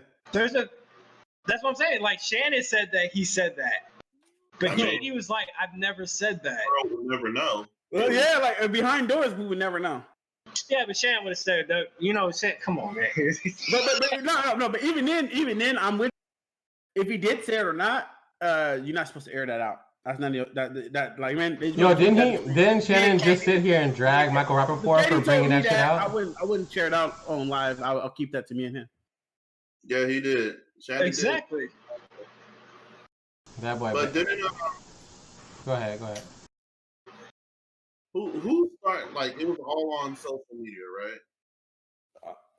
Yeah, it was. Let me go into this because Josh got me mad. Talking about my uncle. Like after another story on social media. Like this is probably the funniest week.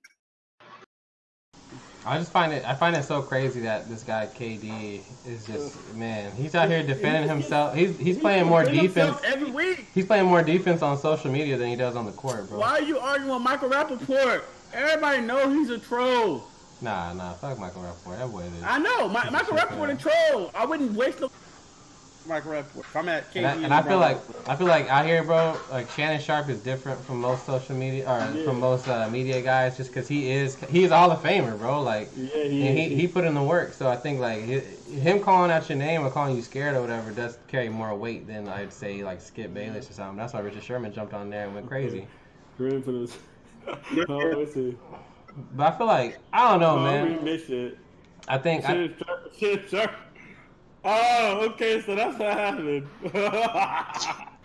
KD, so it says KD, so I guess Shannon Sharp blocked KD from he blocked him from Twitter. And KD screenshot it because it says Shannon Sharp blocked you, and then he put but I'm sensitive. Oh man, here we go. Here we go. Shortly after that. And then Shannon Sharp said, "I'm not gangster, but I'm not going back and forth with KD and lose my job either." He said, "I've had disagreement with other athletes, people before. We handled it like adults and moved on." And then that's when he brought up. Y'all remember the fake account when KD said nobody want to play for the Heat or Lakers. Let's go back to being competitive and go at these people's. Then join 73-3 Warriors and build the Nets with superpower Kyrie and Harden. Oh my God! And then that's when I think KD. So far, Shannon's spitting straight facts. Yeah, so that's when KD went off. Dang. So he decided to block him, but why it's I don't know. I'm not gonna get into that, but I don't even know why he even will look that Shannon start blocking him. It's like he's probably trying to respond to that thing. That's probably what happened. Yeah, he probably was trying to respond. Hey, I like the fact that Shannon's like, nah, you already got one media got fired. You're not gonna fuck my shit up. He's like, man, I don't know, bro. Like, KD is funny though. He's funny for basketball. He always keeps something going on. Like, he's funny though. Man, he's gonna be. I don't know, bro. I was gonna say he's gonna be more entertaining. He's gonna be more entertaining off the court, but I don't think that's true. I think I'd rather just see. I heard LeBron is coming back. Nah, hell no, he ain't coming back, bro. Come on now. He's gonna be out for like 6 weeks, bro. Skip said he's coming back. The timeline says that they both will be back around playoff time. Yeah, I was like, they come back any sooner. That's dumb. I said. Skip was just giving LeBron props. He said, I seen him jumping around. He shot a 3-pointer. That's like saying Dak Prescott. That's like saying Dak Prescott's ready to play tomorrow, bro. Just because he threw a football. He said he looks like he's like 3 weeks away. Threw a ball? Yeah, he was out there throwing it, looking like he's about to get drafted or some shit. But nah. I think it doesn't make any sense for him to come back because I feel like honestly that was a really bad injury. And for him to come back earlier would just kind of jeopardize that situation. And he don't need to come back for the season. He's got to be back for the playoffs. They're still winning games, bro. I mean, didn't they just beat the Nets? Yep. Yeah, so it's like blew them out. They still winning games. Blew them out. So there's no reason for him to rush back for sure, bro. It's not like he didn't already put in mad minutes this year. I think they were saying like he was running like league leading minutes in the regular season. It was top 5 for sure. It was top 5 for sure. It might have been the number 1. I feel like yeah, I don't know, man. I don't know. There was that video. I don't know who specifically put it up about the Chris Paul trade being voided. And then, but y'all letting this shit happen?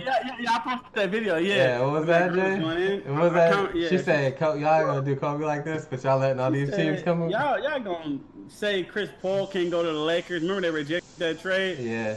KD over here and LeBron over here stacked with people. Yeah, bro. Like, hold on. Like, also on that, like, you cannot compare Caldwell Pope to Kyrie Irving. I mean, you can do Anthony Davis, LeBron Anthony Davis, yeah, but the rest of the people on that list, nah.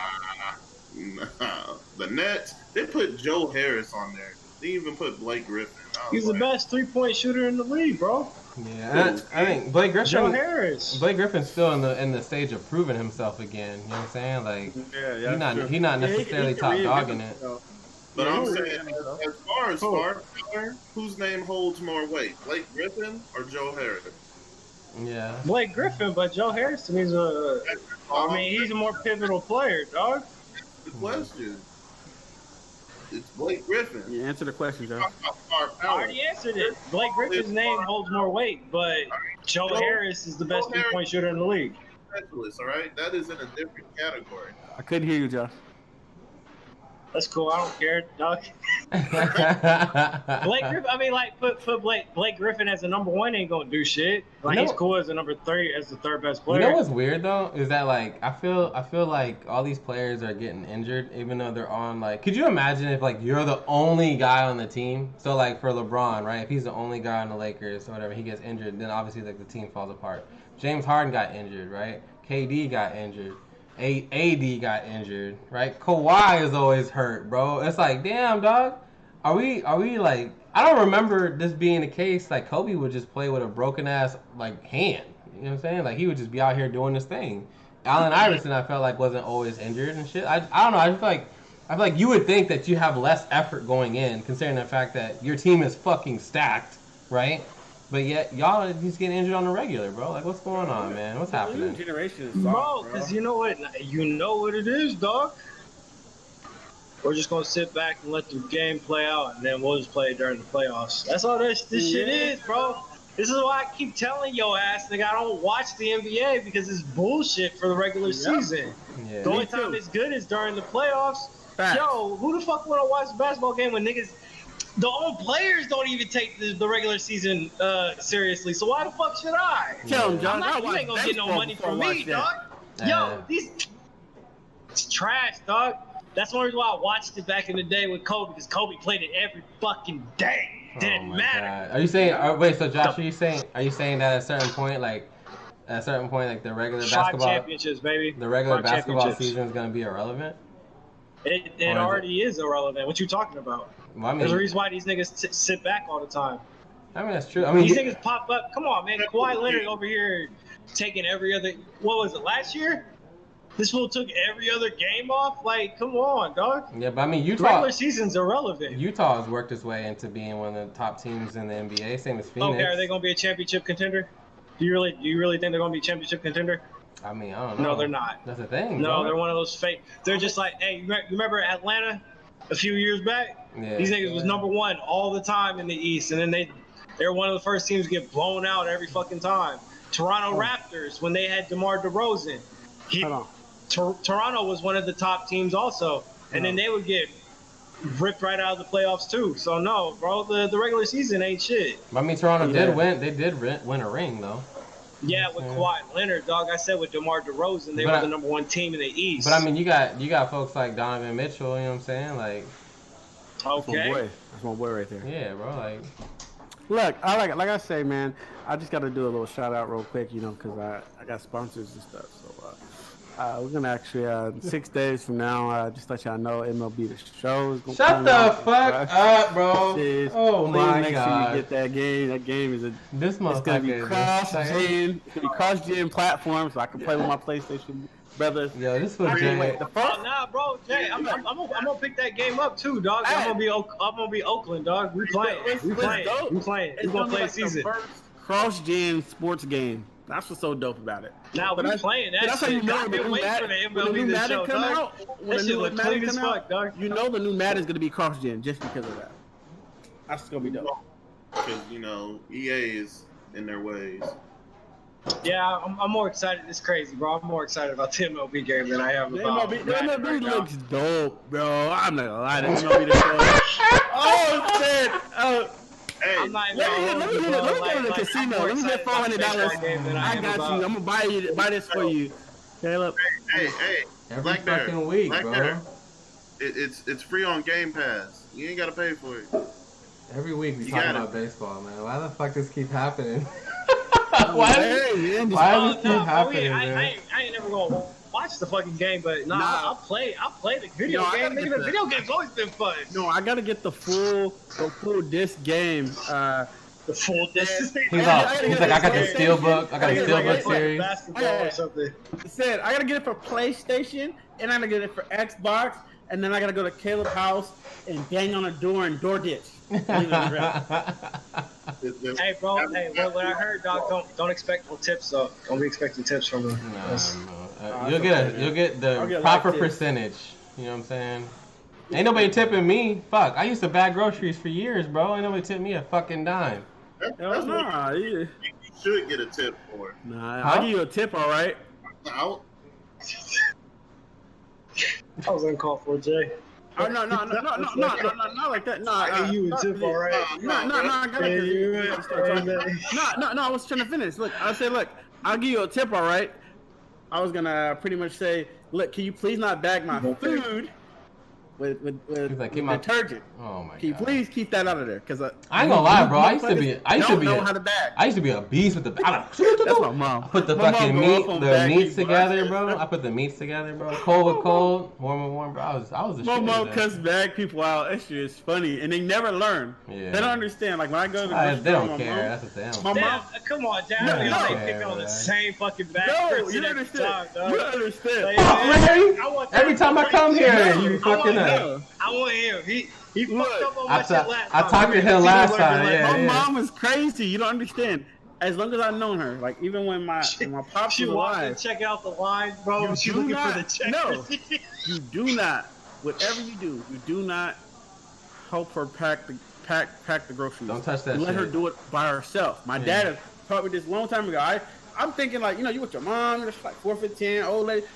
A normal gentleman is not gonna make his old mom pack the groceries. You're gonna do it yourself. Yeah, Pops is looking at you like, I be in line with her like this. I be in line like this. Sometimes cashiers be like, you ain't gonna help your mom pack the groceries? Don't do that, bro. Nigga, don't do that. You gonna get me cussed out and you cussed out. You the bagger, nigga, you help her. You get us both cussed out. You get me cussed out and the cashier will get cussed out. I love the idea that your dad was just like, you gonna learn, son. You gonna learn. Like my dad used to like, man, I used to always try. I used to get cussed out and I used to get mad, sleep. Man, I'm not helping her no more. My dad's like, never learn. Alright, bro. I guess I'm gonna install MLB The Show and we're gonna be playing it, or what's happening? Bro, I'm gonna play cross-gen, bro. I'm gonna be in a real series, smacking home runs. Killing kids, I'm about to be up there, dog, with Oakland. I'm having no hitter on Shin. Shin ain't gonna be able to hit not one pitch. I don't know. I feel like that shit. I'm about to have like 1 minute quarters or whatever you call that shit, innings. Can you? Oh, you can't even control it. Oh my god, can't even control the time, bro. Oh no. You can control the innings though. Alright, get me out of here. You can. As soon as possible. Like 4 inning games. Yeah, you can do 4, 6. 6 is better though. Like I think like 6. I lied. I'm not playing. I'm not trim playing it down this. to like 5. I'm not playing. I'll meet you halfway. Trim it down to 5. I'm not playing. The franchise mode look dope though. There's 100 and something games, bro. Trim it down to 5. Oh no, we could trim those games down too. Yeah, I think it should trim them down to like 20. You know what games you don't need to trim down? Football. Yeah. Madden. I play a whole season, bro. Off season included. You know what I'm saying? I ain't trimming shit down, and I'm running 8-minute quarters. Madden is trash, bro. Hey, bro, I'm talking about football in general. I mean, all I have is Madden. 22 looking nice, bro. They got their coaching staff. They finally they implementing some real shit now, dog. Still not excited about it, but I'm intrigued. That overall should be at least 95. All right. Man, I used to buy Madden like as soon as it came out. Now I sit back and I watch other people play it before I decide to go get that shit. I'd be like, I don't know if I'm gonna play this one. That's not a personal reason. See, if you was invested in Bitcoin like me and Caleb, Bitcoin, bro. Hey, that shit is up like a mug right now. It's almost 64,000, bro. I wish I had that shit. Don't get me started. Hey. So I'm gonna bring back, and this is gonna touch on a lot of topics. Touch me. Damn. Touch on it, bro. Octopus over here, boy. The octopus. Tentacles on everything. Hey, is gonna talk about Atlanta. Okay. What happened in Atlanta. Okay. We're gonna talk about tips. Oh shit. We're gonna talk about a little bit of that Twitter. Okay. And it's hilarious as fuck. All right. Oh, I know what you're talking about. I see where you're going. Bro, you going to my favorite singer. That's what you're going to. So Usher. Usher. See, I caught on click. Went to a strip club. Hey man, is there a way how we can invest in that shit, dog? I'm ready to invest in that. Wait, let him set the premise up. This man went in there and hit the strippers. My man, bugging, bro. With Usher bucks, bro. He is, I swear, he's the GOAT. He's the GOAT. Because women always say they want a man with his own money. Listen, damn. He's a man with his own currency, bro. Like, he's on a whole other level. I need y'all to look at this, bro. I gotta share the screen. I see it. That's a bar. He said a man with your own money. You know what's crazy, bro? Like, I was listening about it, and they said that it's not even, like, it's blown out of proportion. The story's blown up. Oh, look, he went to Sapphire, too. That is like that's like the lower end strip club. And the money does not have trade-in value, all right? Now, you know she was ready for the interview when she said that. Bro. He picked up that shit. I was like, this money ain't worth shit. I just wonder what he was thinking when he did this. Bro. He said, man, it's April Fool's. I'm gonna go do this, and I'll come back later and really give him real cash. I don't know what he thinks. But I thought I heard that. Hold on, let me how the stream go? I'm gonna say it was great, yo. No, but I'm gonna say I thought she was. She said that, right? But she tweeted that, whatever. But I think they had told him beforehand. They were like, "Yo, Usher's coming. He's gonna throw like his own money." I don't know what for though, but it's some kind of weird promotion or something like that. But they were told already. Cause she said that, and then like people were flaming like coming after Usher about it. And then after the fact, she was like, or somebody else had clarified that they already knew about it. Like that situation and shit, and she was like, she's trying to drag Usher low key, bro. Like, why you trying to drag? Hold on. Let's go back to what you said, bro. Let's go back to what you said. So they, if they come tell me that Usher is gonna come give us some of his own money at my job, let's just say he's gonna come give us some of his own money. I'm like, oh hell yeah, he's gonna give us money. That's hella funny. Oh, you good? And then he comes. That's hella funny, bro. Really, that can mean anything. That's hella funny. That can mean just give me fake bucks. Yeah, if you don't know this nigga has his own currency, bro, you're not gonna think of that. You just gonna sit there and be like, oh, this nigga got millions, bro. No, he good. He's gonna share. Hey, I know this nigga was laughing his ass off as he was doing. He's like, yeah, girl, twerk, yeah. Yo, hey, why? Who's this ugly ass nigga on this? Yo, why do we keep getting all these weird ass stories out from our old school singers, bro? Like, it's always gotta be something crazy going on, man. And bro, he's old enough. Hey, he's old enough now that he don't give a fuck. Like we were just talking about at the beginning, bro. He can do whatever he wants now. It's not that. You're trying to find a way to be entertaining. How do you be entertaining? Or you're trying to make that money worth something, bro. Yeah. You gotta get it out there. You got Dogecoin, you got all this other shit popping up. Nigga, make up your own currency, bro. Why do people keep talking about Dogecoin, bro? Bro, y'all should have saw the memes they had all over Twitter. Oh, yeah, I seen that. Nah, bro, because they're being disrespectful, man. My man's trying to make a living right now, dog. Bro, Usher was out of the. He really had a 1 to 20 in a $100 bill, bro. They had him do a dance, bro. Like one of his old videos, he did a dance and hopped into the car, bro. I was sitting there and I was dying, bro, because he did like some break dance move, and the next thing you know, he's in the car and he's gone. All right. Okay. So let me read the article. The trending now. It just says. That the Las Vegas strip club denied that Usher tipped using a fake money. They say his team left.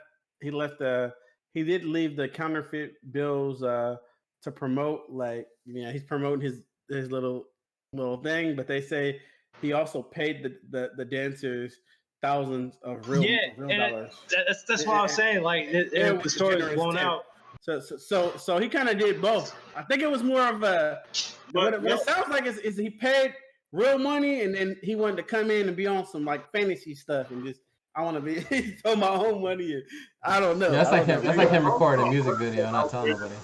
He went back to the club. There's an article saying he went back to the club. Oh really? To fix things. Oh okay, yeah. Damn, bro. I don't know. That's your wild boy, man. Yeah, wild boy. You know how they had that little meme where Skeletor is running away and bro, he's dropping an album soon, dog. That's what this is about. It's a publicity stunt. Oh yeah, you got to do something, right? You got to do something for a scandal when you got an album coming out. Yeah. Even if I got a beef with, I'm gonna beef with Drake, like me, and then be back cool with him. Oh man, that's crazy. Yeah, but Meek got murdered on that one, bro. Meek got murdered. And you got an album coming out. He had an album coming out that was sold a lot. That's why. You gotta think, bro. It's dark. It's a strip club. It's dark, bro. And they look real. They look real. You can't say that money. Yeah, that $100 bill looked real as fuck, bro. Yeah, that's how I know y'all broke. Y'all some broke niggas. Yo, that's crazy. $100 bill looked real. That's crazy though. Stripe and everything, bro. He was all fake as fuck. Hey, you go ahead and twerk on the wall and then try to look at the $20 bill while you spreading your ass cheeks, all right? That's what's so crazy is that like they took the time. Twerk on the wall. Hey, twerk on the wall. If Usher really did that shit, bro, and didn't tell nobody, like that's kind of cold, bro. Like legend, bro. You know how crazy that shit is? Because after all the fun and games and the dance and all that shit, then there's that awkward time frame where they gotta go and like scoop up the cash, pick that shit up, and they take all that time just to pick up some you some see this Usher nigga bucks? who's looking his head over, like, bro, he's looking over so damn hard, dog. He's like, That's crazy, Like, hold bro. on. Like, That's crazy. I bet you the first girl would have been like this. She would have been like, "What oh the?" hell no! Mm-mm. This nigga got us fucked up. That's a wild. He a wild boy. He a wild boy for that. Hey, what happens in Vegas? What happens in Vegas stays in Vegas. Hey, Oh, that's what it was. I think he was promoting. I think he's promoting his residency. That's what it was. Because he has a residency in Vegas. Yeah, that's what it was. Yeah. Yeah. That is what he's doing. Man, that's your bucks. Let me get a couple dollars.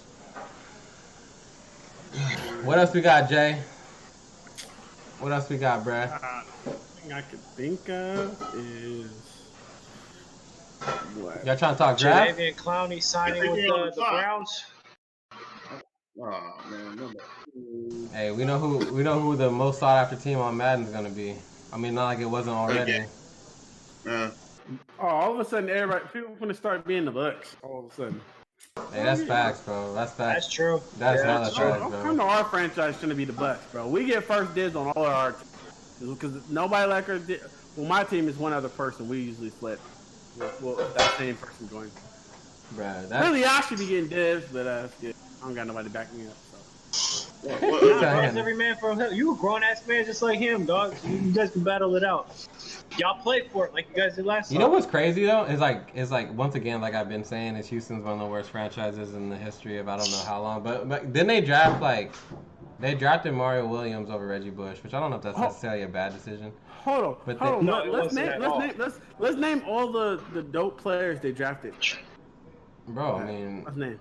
I Mario mean, Williams. What else? Mario Williams is on there. They Andre drafted Andre Johnson. Andre Johnson, JJ Watt, Yep. another one. Brian Cushing. Yep, Brian Cushing. Cushing, legendary, bro.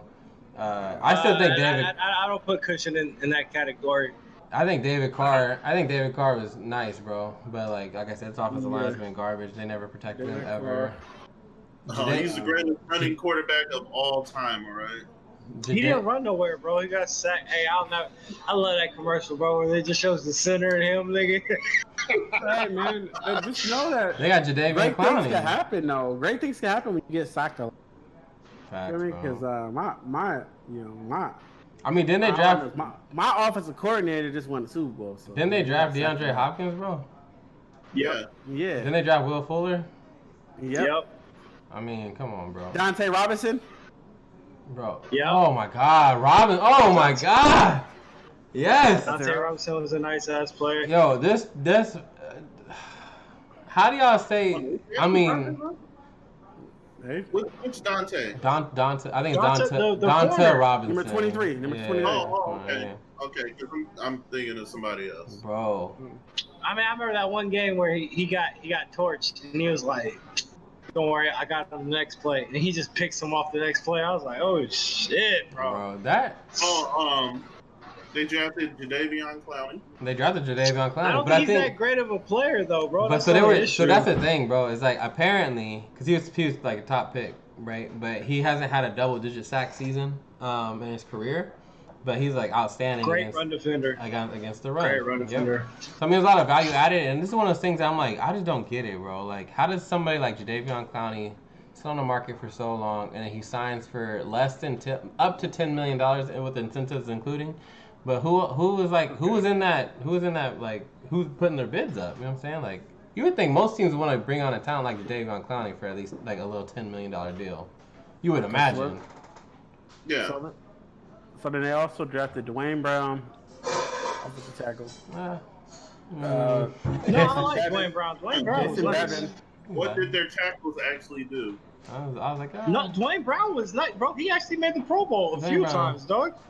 I mean, he's cool. Bro, I understand what when we think Houston, we don't think of their offensive line, but Dwayne Brown was nice. Who else is on there, Jay?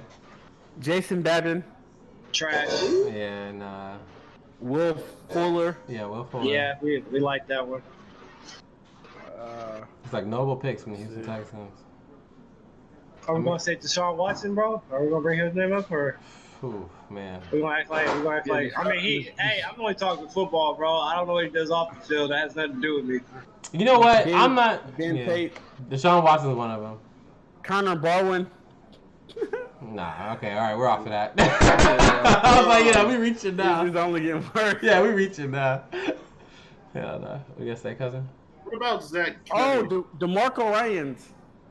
D'Amico Ryans? Or yeah, no. The linebacker, inside linebacker. He was nice. Nice. He was cool, bro. Christian was Was overrated. he like 5'9" or some shit? And he was like 5'10". He was a little butterbean, bro. He had that bald ass head. Bro, that's crazy. And then, but Whitney Merciless is still on the team, right? Who? Whitney Merciless? Nah, he got drafted by somebody else though. No, he got drafted by. He got drafted by them, but I think he's on the Ravens. I think he's on the Ravens on now. The safety? Yeah, he was on there. Wait, no, Mercer's a linebacker. Edge rusher. He's a pass rusher. Yeah, I think he's on the Ravens now. What was his name again? Whitney Merciless. Oh, I'm tripping. No, I gotta. Yo, but then you think like, so you got him right, who got signed for $10 million, and even still right now. Oh, they have Justin Reed right now too. Justin Reed, nice. Yeah, he's spent his whole career in Houston. But you have like Melvin Ingram, who's still on the free agent market. Like, He's why? old though. Yeah, he's 30. Bro, he's the same age as Clowney. They're both 32. And he's like nice, bro. Melvin Ingram is nice. But he did come off. I think he came off like an Achilles injury or something of that nature. But I don't know. Like, why would you not bring that in? Like, why would you not bring that onto your franchise? I'm just thinking about Dallas right now. It also depends on how much he's asking for too. That's my thing. Is like Jadeveon just signed for $10 million, bro. Hold on, bro. Well, I mean, yeah, but that's. And that's not a full $10 million. Like we were talking about earlier, right? Whose name holds more weight? Clowney's name's gonna hold more weight for whatever fucking reason. So you would think Ingram would sign for he's less. He's never been productive. But I think that contract's not for the full $10 million. I think that's with the incentives as well. But go ahead, cousin. There's also the veteran minimum salary thing too. It's like $5 million, bro. It's like $5 million. Yeah, but you know Melvin ain't signing that shit. What's probably gonna happen is they're just waiting to see what happens after the draft. Because after they're done, then if someone still needs a pass rusher, then he probably pops up. Yeah, but that's not smart because then that's when everybody hits the market, bro. That's when everybody's looking for a pass rusher. When you can technically just sign somebody. And generally with these, you also gotta remember, a lot of these guys had to do certain things just to get underneath the cap, bro. Like, not everybody's fully underneath the cap right now. I'm looking at the Cowboys. The Cowboys need to fucking go sign Melvin Ingram, bro. Because, like, you need to get somebody competing with the fucking Lawrence, bro. Oh, my God, this nigga. Bro, at this point, whoever's out there on defense, you guys need to sign him. Let's be legit. Let's be for real, dog. Y'all need Casey Hayward, bro. You need Melvin Ingram. You need every goddamn position known to man back there. I think I'm scared right now. Who? 2002. You still look at those straight. No, we're off with the Texas drive. We already got the goddamn receiver ever. We already got we got the heavy hitters. But I think I'm scared right now because I keep every week, bro. Every week I think about what the Cowboys are gonna do with the number 10 pick, and I'm pretty sure like everyone on the mock drafts have them taking Patrick Surtain. Like I'm cool. We go corner. I'm cool. But I think like the more I think about it, it makes sense to go defensive line, wide receiver. Oh. And get somebody competing with Lawrence, bro. This man is sitting here making hella money and not competing at all. And then you got Randy Gregory on the other side, who's consistently not played full years, whether it's due to injury or just like probation purposes. And you're gonna just let that shit rock. Like Randy Gregory is nice. I've been liking that dude for hella long.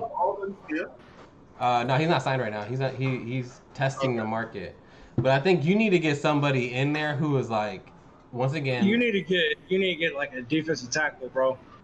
That's what y'all need. I think need a pocket pusher. Yeah, because the thing is, everybody gets to step up into the pocket again, bro. And then your defensive ends go right by them.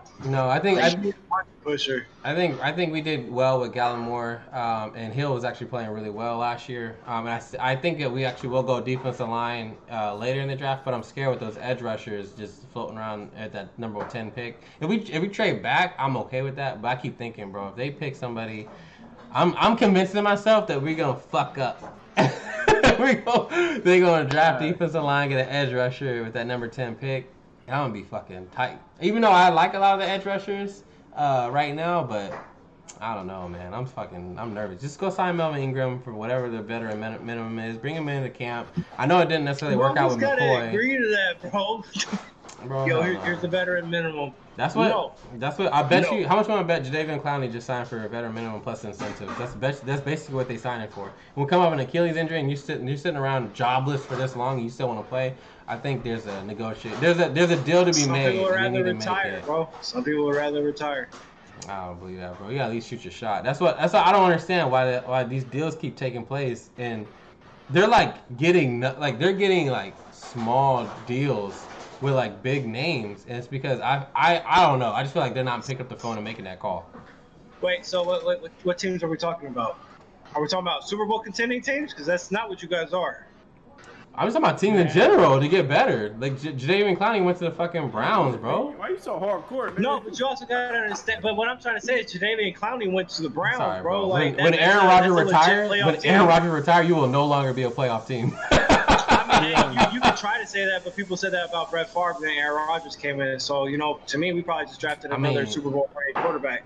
So, other than that, I'm not gonna sit here and listen to a Cowboys fan. You feel me? Yeah. You guys haven't had to worry about a quarterback for how long? Once Jerry Jones stops, then you could talk to me about playoffs. But until then, dog, don't mention that shit. Because if anything, we the ones who boot y'all out of the playoffs year in and year out. So chill out. Chill. Sorry, so chill. Don't worry. Let's go talk. I'm telling you, Wednesday. I can't wait till you join the rest of the world with quarterbacks. Ask Jay. I can't wait ask till Jay. you join us. Ask Jay, bro. Ask Jay, bro. He had to go sign him one. When Jordan Love's over here throwing 20, 24, 25, 26, 27, 28 touchdowns, and we still winning games, I'm not gonna be tripping. Right, Josh, bro. It's cool. When A-Rod retire or leave, my boy Minshew is gonna come over here and say that. Yo, why was he sitting there with that? Y'all see that shirtless picture he took, bro? He got a fucking. Wouldn't it be crazy if Minshew went over there and just swinging it back up? No, he's being cool. The play, he went off. Man, he's getting a lot of trade talks too. A lot. Yeah, it's funny, bro. I was thinking about it the other day. I was like, man, the Jags drafted Justin Blackman. Oh yeah, I remember that. Yeah, supposed to be like a Terrell Owens type. Yo, and I think he played really well, but then how about Matt Jones? Off the field was bad. Matt Jones, yeah. Matt Jones, bro. Like, damn. Like quarterback. I was just thinking about drafts recently, and I was like, man, it's a lot of wasted picks, bro. You know who was supposed to be raw? It was supposed to be like the next Deion Sanders. Fucking D'Angelo Hall. I mean, I think D'Angelo Hall was nice though, bro. There was years he was getting like 8 interceptions a season and some shit, 7 interceptions a season. Cool, but he was supposed to be like with the hype when they had him. Yeah. He was like the next Deion, bro. Damn, he ran and grabbed his jersey, bro. Goddamn.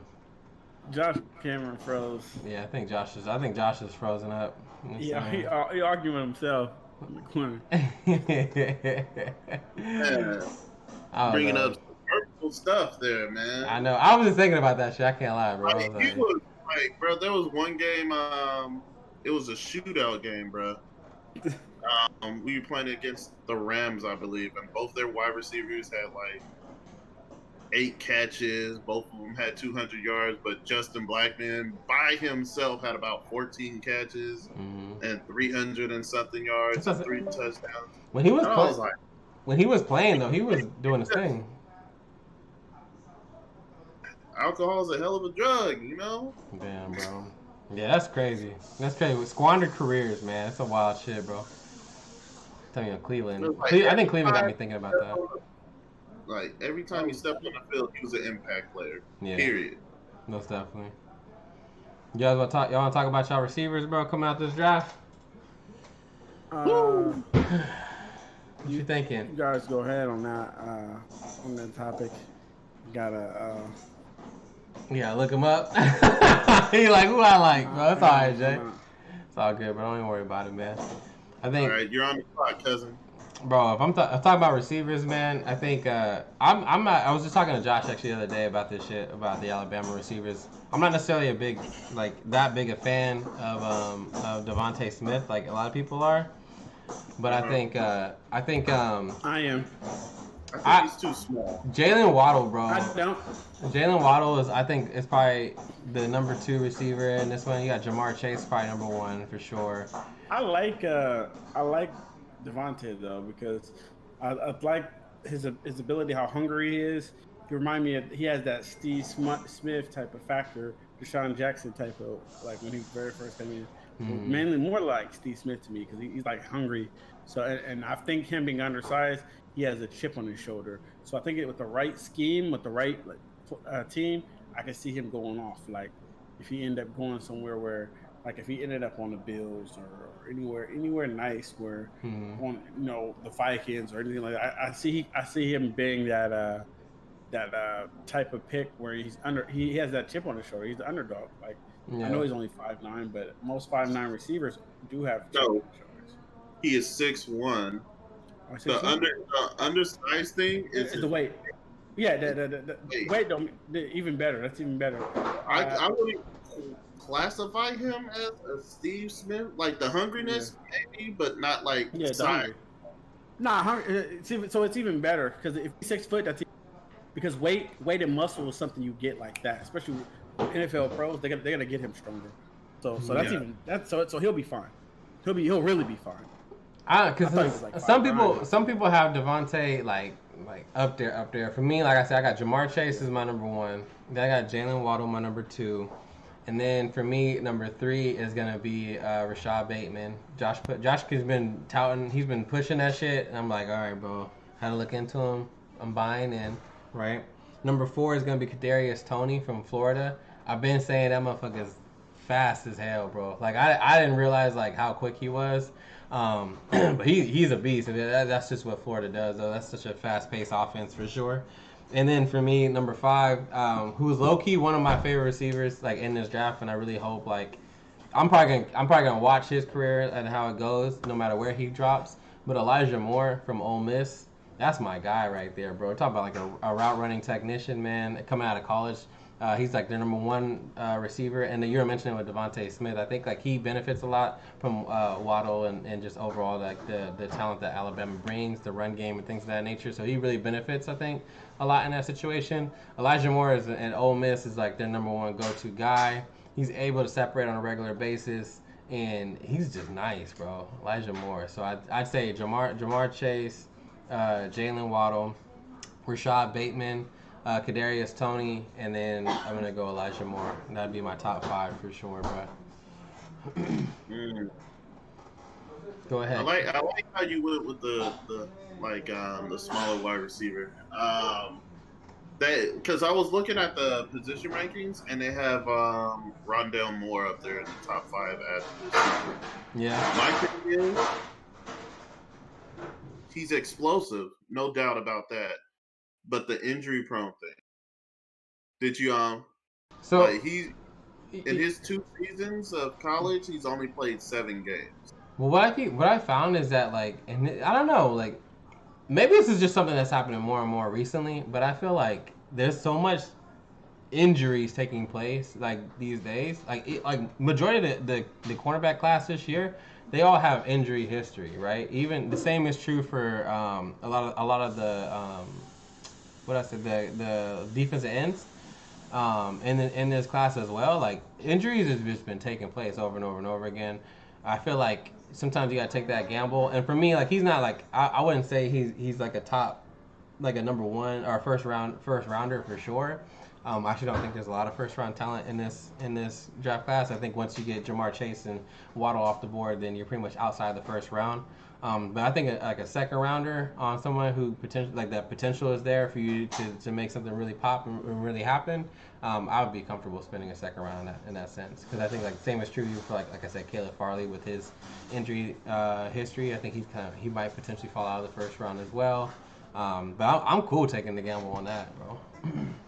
Right. I mean, because one of the wide receivers I'm really intrigued is Dwayne motherfucking what's his name? Eskridge, Western Kentucky, Western Michigan. There we go. This boy is a 1-cut receiver. He gets the ball, he makes 1 cut, and he is gone. Fucking gone. It was like in all his highlights, that's all it took. Hit this man on the slat, gone. All right.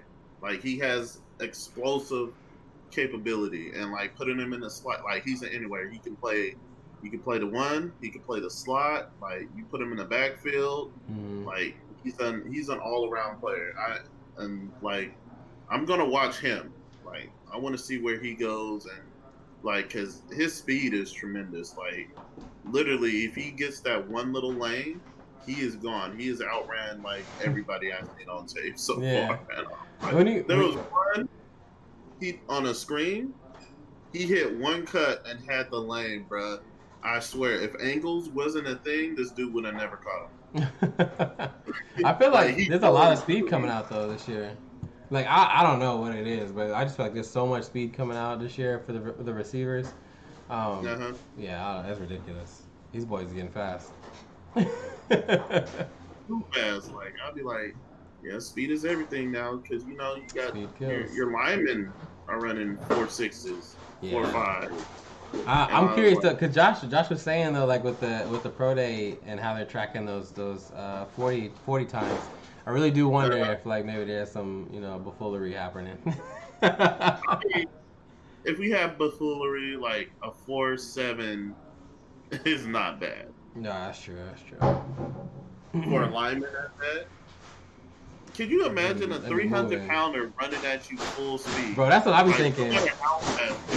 That's what I be thinking, bro. I'm like, yo, these dudes is massive, and they just be fucking moving, bro. Like, even if I was to walk out there right now, I'd probably run something crazy like Rich Eisen. I'd be out there running like a 5.5 or some shit. Like, and I'm nowhere near the size of these guys, man. So, yeah, it's different these days, man. It's different. I want to say I could still be in the 4s, man. Like a 4.9. I think you could do better than a 5. I don't know, bro. I ain't moving like that. Long distance guy. I can sprint short. Like, I can sprint. But you asking me to run like when I was in the military, I really struggled on the 3-mile run. Like that was it. I was like, I can sprint. I ain't going with this long shit, bro. That's long shit. I ain't got it, bro. At all. But who's your number one though? Who's your number one overall? You think for receivers? Come on, man. Like Jamar Chase is definitely he has the number one. He has the number one. He said he was. I think he said he was training like. He said he trained like Batman for the pro day. I always want to say combine. He said he was training like Bruce Wayne to get ready for his pro day. I was like, damn, dog. Yeah, man. Working his ass off. You know what? Actually, real quick before we get too far into the top 5, what I do appreciate now is like so like Tyreek Hill, he does like his own little personal vlogging series, like YouTube series, and like a lot of them are trying to like pop off and like make that a career for them, like post the professional, like I guess it's like a secondary source of income, but they're already building that relationship with their fans and things of that nature. And so I've noticed like a lot of the college athletes are starting to do that as well. And I know like it's been top of the topic for NCAA, like potentially paying some of the players. And I think now it's okay for them to make money off their own likeness. So that's one of like the concessions that they've made in the NCAA. So you got folks like J.C. Horn, who's been vlogging his entire experience going up until his pro day, and like Jamar Chase is doing the same thing. And it's kind of cool because then you get to like kind of follow them and like what they're thinking about, like what they're prepping for, the type of mentality it takes for them to be successful, and like what separates them, right? And so like I said, with him, he has like his whole little series, and like J.C. Horns is like super cool because then you also get to see the dynamic of him and his dad, and like obviously Joe Horn was like an NFL superstar, so. I don't know. I just think that's just kind of cool, bro. Like you get like inside scoop. Like, imagine like you having a child, like you're a professional wide receiver, and your child comes up as a corner, and it's like, I gotta guard one of the elite. Well, I would say one of the pros who used to do it back in the day, and how different it is. And you know what? That brings something up, which is probably why he's so grabby. He's trying to keep up with his pops. No, like, because remember football back in the day, like you can be grabby back in the day. Nah, because when I say he's always putting his hands on people, it's not like like on a first 5 yard bump type situation. But for me, Yeah. it's the location thing. I feel like sometimes on those routes, like he tends to He does. lose. Yeah, he starts to lose the receiver, and like that doesn't come. I could be wrong, but that doesn't come from like personally. I don't feel like that comes from like a technique standpoint, and him just trying to bump somebody off their route and things of that nature. I think that's just him kind of low key, like not trusting himself necessarily in down the field routes and things of that nature. Okay. Yeah. So to finish out my top 5, we got Jamar, we got Waddle. Mm-hmm. We're gonna do Smith. No, we're gonna do Rashad Bateman, number 3. Number 3. Then I'll do Smith, number 4. Mm-hmm. And then at my number 5, I'm going with Dwayne Eskridge from Western Michigan. This man got his. Damn. Yo, Josh, welcome back. We talking about our top 5 wide receivers coming up this year in the draft. Real quick, I don't know if I got his audio back on, but for me, I got my number 1 is gonna be Jamar Chase. Number 2 is Jalen Waddle. Number 3 is Rashad Bateman. Number 4 would be Kadarius Toney, and number 5 is Elijah Moore from Ole Miss. Ole Miss in this bitch. And the funny thing is, Elijah Moore and Dwayne Eskridge are pretty much the same player, same height, 5'9". Moore is 185, and Eskridge is 190. And I'm looking at them like Steve Smith types. I don't think. As far as like height and weight and stuff like that. Okay. But I saw dang, I don't know if it was Rondell Moore or Eskridge, the ones where this dude is tough. Like one of them, I think it was Rondell Moore. He's basically a special watch. He is tough. Like he has that mentality too. Like where he's just pushing people down and stuff. I just wonder. I feel like that day and age of Steve Smith and Hines Ward, right? Like those receivers are gone, bro. Like we ain't got those guys no more. You know what I'm saying? Like that shit's such a rare breed, huh? Yeah, we need those guys back. Remember Hines Ward, bro? Like motherfuckers be scared of him on special teams because he's gonna take your fucking head off. When's the last time you thought of any receiver in today's game that people are scared of? You know what I'm saying? On a physical tip. And it comes back to that thing to where the blindside block. We don't do the blindside block anymore. I mean, Hines Ward take you straight up too, though. It's not like he needed it. Hines Ward and the Steve Smiths, like they made that blindside rule. We went. You know what's so crazy, bro? We went from Hines Ward and Steve Smith to Odell Beckham, bro. That's tough, man. That's a tough look. I'm trying to think of who else in the league. Like Anquan Bolden, bro. Like it's a settings. We can't hear you. Oh man.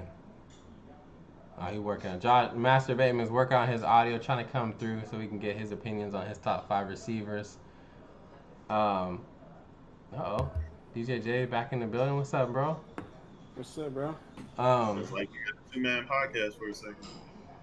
Yeah, I don't know, man. I just feel like the dynamic or the tone of the receiver is definitely different. Yeah, I can hear you now, Josh.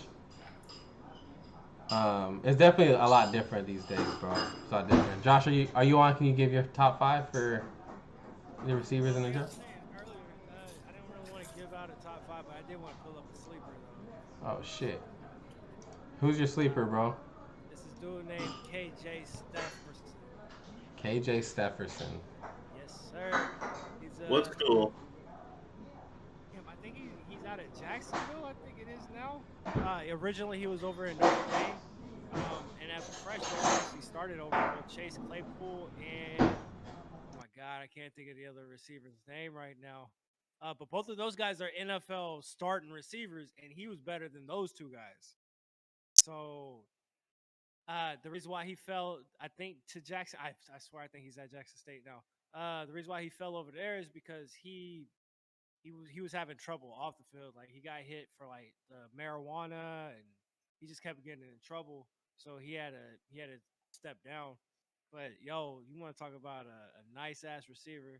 I just checked. Well, I not just checked, but like I checked his combine. He ran like a 4.48 or something like that. He had like a 42-inch vertical. Yo, bro, he gonna be nice, dog. He's probably gonna go like in the 5th round or something. But yo, he could turn into something special. G. What's the height on him? I want to say he's like 5. It's either like 5'10" or 6 foot, bro. It's like somewhere in that range. Hey Josh, have you gotten a chance to see the like the vlogs and stuff? We were kind of talking about like Jamar, like I was talking about Jamar Chase saying he was training like Batman for his pro day, and like J.C. Horn also does like a lot of vlogging, and like Tyreek Hill does a lot of vlogging as well. I feel like it's kind of a new thing. Like we never used to have such a like intimate relationship with like what the experience of these players are, and it's cool to see like Tyreek Hill's perspective because he's already like kind of low key a made man in the NFL, but he wasn't always like that. And he started vlogging way before he was a made man in the NFL, and for like J.C. Horn and Jamar Chase, like this is well before the career even started. Obviously, they're well achieved in the college arena, but it's just fun to kind of see like what their thoughts are and like what they're kind of going through on the journey. And that's why I like listening. When I was listening to Mount I was listening to my boy Talib because a lot of former and current players come on there and talk and just talk about like how it was facing, like, say if they had a verse at A-Rod, like how dangerous it is versing him, and then like the issues that they have, and you get a little bit backstory on it, so it's pretty dope. I think it's fun too because you can really see like and what they keep it 100 too. So you're right, like we have podcasts. We didn't have that back in Randy. I would love to hear what Randy Moss had back in the days. I like the idea of the like the analysis and the breakdowns coming from the players who are playing the game versus a lot of people on the outside just kind of talking about what they think and shit like that. Even folks who like don't even, But I feel like folks who don't even like play the game, bro. Like there's folks who come up just on the sideline talking about. You know what's crazy? Like to sit there and be like, yo, this dude is trash, right? And sit here and like really drag somebody, and you never put in any work in your fucking life, like training, playing the game, anything like that. Like that takes a certain type of goal, bro, to be fucking just talking shit. Hey, I have something to say about that because. I don't remember what YouTube channel did it. I don't even know if they're even YouTube channel. People who sit there and tweet out and be like, "I would have made that," or "I would have did that." Well, this company, I don't know what the hell it is.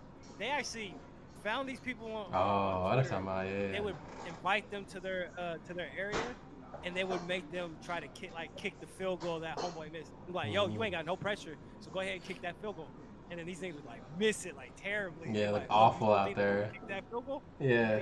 We'll do that. And they'd be like, yo. It's like, yo, I like that. I mean, yeah, put your well, that's not put your money where your mouth is, but it's interesting to see like I like the dynamic kind of changing it. You can hear from the people who have gone through that experience and like it's such a high level too. Like the competition is at such a high level, and to hear them kind of and like Pat McAfee's made a great living off of this situation, right? Like, and it's always fun because he has like that intimate relationship with a lot of folks, specifically in Indianapolis, but he knows a lot of people in the league and things of that nature. And even with the I Am Athlete podcast coming out, like you said, you listen to Quit to Live and things of that nature. Like it's cool really to hear their side of the story, and like I don't know, I just think it's a unique situation. Like I said, watching the journeys from these folks who are coming out of college and things of that nature, and now we got even the professionals getting involved as well. And they tell the backstories too, like you said, like on their thought process during things. Like I like you know how we were all talking about what was Dak thinking during the contract. With the contract stuff, and we're like, what is he doing, bro? Like, take the money. Like, you know, we're thinking. So, like, if they're ever in situations like that, they talk about like what they're thinking at the time, like, you know what I mean, and how most players think, and most people that they know, because they all talk to each other in the locker room. They know, you know. And then I guess I found something interesting. Like, I didn't know to live in the Garrett when they both moved to New England. They're roommates for a while. I mean. They're roommates and then they're neighbors, so they live right next door to each other, like same complex, like right next door to each other for years. So I didn't know that either. And they're talking about like toughest place to play in. They say the toughest place for them to play in is the Superdome. I like the idea though of them of like you said Dak Prescott, right, talking about his contract situation, which I feel like they're going to go in so much detail in that sense, because I think honestly they just leave it up to the agents to kind of figure that shit out. Like they let them do the money type of thing. But I wonder if that mentality that like LeBron has, kind of owning his business from start to finish. I'm pretty sure that boy LeBron has a heavy say as far as like what is taking place, what kind of contracts he will and will not sign, things of that nature. Yeah. He doesn't just chalk it up for like let the people, like the money people take over, even though it's his team who does that negotiation. What's dope with him is what he got going with Maverick. Maverick and him, they got something good, and it's dope. They have a dope partnership, and they listen. So like Maverick is, the thing I like about him is he's that behind the scenes guy that gets a lot of work done, and he does a lot, and he has a lot of people know. I like that he came. I think coming up, like he didn't necessarily have a lot of clout, although his name is cool as hell. It was a Maverick Carter, but I think a lot of people chalk it to being like, nah, like I mean, how much negotiation skills do you really need when you're talking about LeBron James and like, getting a contract done for him? Like you don't really need a lot. But he's been able to kind of really establish his name and like make those big ass deals and things of that nature. Which I don't know if he's fully away from the sense of like you're negotiating for LeBron James, so like how much technique or understanding of the business you really need. But he's definitely done a phenomenal job up until this point. I mean, that man's financial life is pretty much set for generations. He's doing his thing. Yes, sir. Yes, sir. All I gotta say is, man, I swear, we're going to the Super Bowl again. Probably beat Green Bay again. You know, another whooping on them. You're not Tom Brady. He like, but oh yeah, weak ass secondary. Get him up out of here, bro. Evans one hand catch all over. Oh my god. You know. Hey man. This one's been another. I love the fact that we able to have these lengthy, meaty ass podcasts where you just really never know what you finna get into, bro. Like today, we got some police talk. You know what I'm saying? Some racial tension. You know. I feel like that's just gonna be one of those topics that we're gonna go on for the next decade or so. Unfortunately, got a little sports talk, got a little college ball in there. You know, you never know what we're gonna cover. But I mean, is there anything else that you guys want to kind of get off your chest real quick before we wrap up for today? I mean, we're still on the clock with safeties. Oh, with these safeties, bro. I mean, we could probably make it short because I only saw 2 safeties worth actually looking at. Oh, there ain't no safeties. I was gonna say that too. I feel like yeah. After you get past Trevin, was it Maury? Yeah. I mean, yeah. I'm pretty much. I'd rather just go spin on some more corners. I do want to say, keep an eye on Richie Grant. Go ahead, Josh. It's not a deep class at all. There's no exciting people coming out right now. Well, I mean, from day one, I've been like, well, not day one, but like ever since I saw this man on the draft board, I was like, that safety right there, Moray, I need him 6'2". I mean, even I'm not gonna lie to you. Even with him, bro, like I'm not like going on my way for him or anything like that. You know what I'm saying? Like if he just happens to be there in like the 3rd round, maybe. But it's one player that I actually like, Elijah Molden. He was the dude that I was talking about as far as corners went. Like I think a couple pods ago. Yeah. So Elijah Molden. I know I said like Elijah Moore last time, but that's the receiver. Elijah Molden is actually like he's one of those safeties that can actually play corner like hella good too. Mm-hmm. So, those round days. He's someone that I like. He's someone that I like. Oh, so he like those round days. Nah, he's more like Nick Collins, an actual pro bowler. Oh, I got my bad. I forgot who that was. That's who I'm looking at. So there's not a lot happening. I think at the safety position. Cousin, what we got for next pod, bro? What positions are we talking through? Punter and kicker. Hey, let's go. Kyle Max Chris. Guffey, boy. That's my boy right there, the punter. Kyle Chris, bro. I want that man. We're gonna do tight ends and pass rushers. Damn, bro. After Pitts. Wait, no, yeah. I mean, well, let me not get started. Let's do some homework after Pitts. All right. Yeah, there we go. Let's try not to pick Pitts. Jordan, bro. I think Jordan after him. I don't know. Brevin Jordan. Yep. I don't know. It's like that's kind of it after that. All right, so we got edge rushers. We got edge rushers and tight ends next time. Hey man, thanks so much for rocking with us, guys. We really appreciate it. Watching the listens go up, right? Because I always like to pay attention to the numbers and things of that nature. It's exciting, man. It's just fun to continue to see that the core folks are just rocking with us and shit like that. So I mean, continue to share that. Let's continue to grow, man. We're getting a lot of traffic and things of that nature for the live viewings. What I'm thinking we'll start doing is if we can try to keep it under 2 hours for the podcast. Yeah. Let's do that. And then after the fact, we can hang. Up at 4 o'clock in the morning, bro. After we do the podcast for the live session, like let's just hang out with chat. You know what I'm saying, and just kind of like talk to folks and see what they're thinking, and see what's going on with them. You know what I'm saying. So I think we'll try that out. We'll try that out next time. But man, like I said, thank you guys so much for listening. It's Creativity Challenge Podcast. We do go live on Wednesdays at 8 p.m. Pacific Standard Time.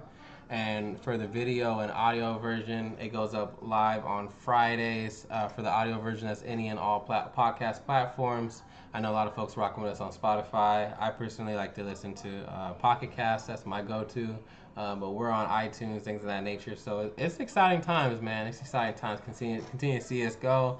We're growing, consistent out here in these streets. You know what I'm saying? So I'm gonna steal Pat McAfee's "Be a friend, tell a friend," and let's see how big we can get, man. You know what I'm saying? So from all of us here at Creativity Challenge Podcast, thank you so much for listening. You have a beautiful night.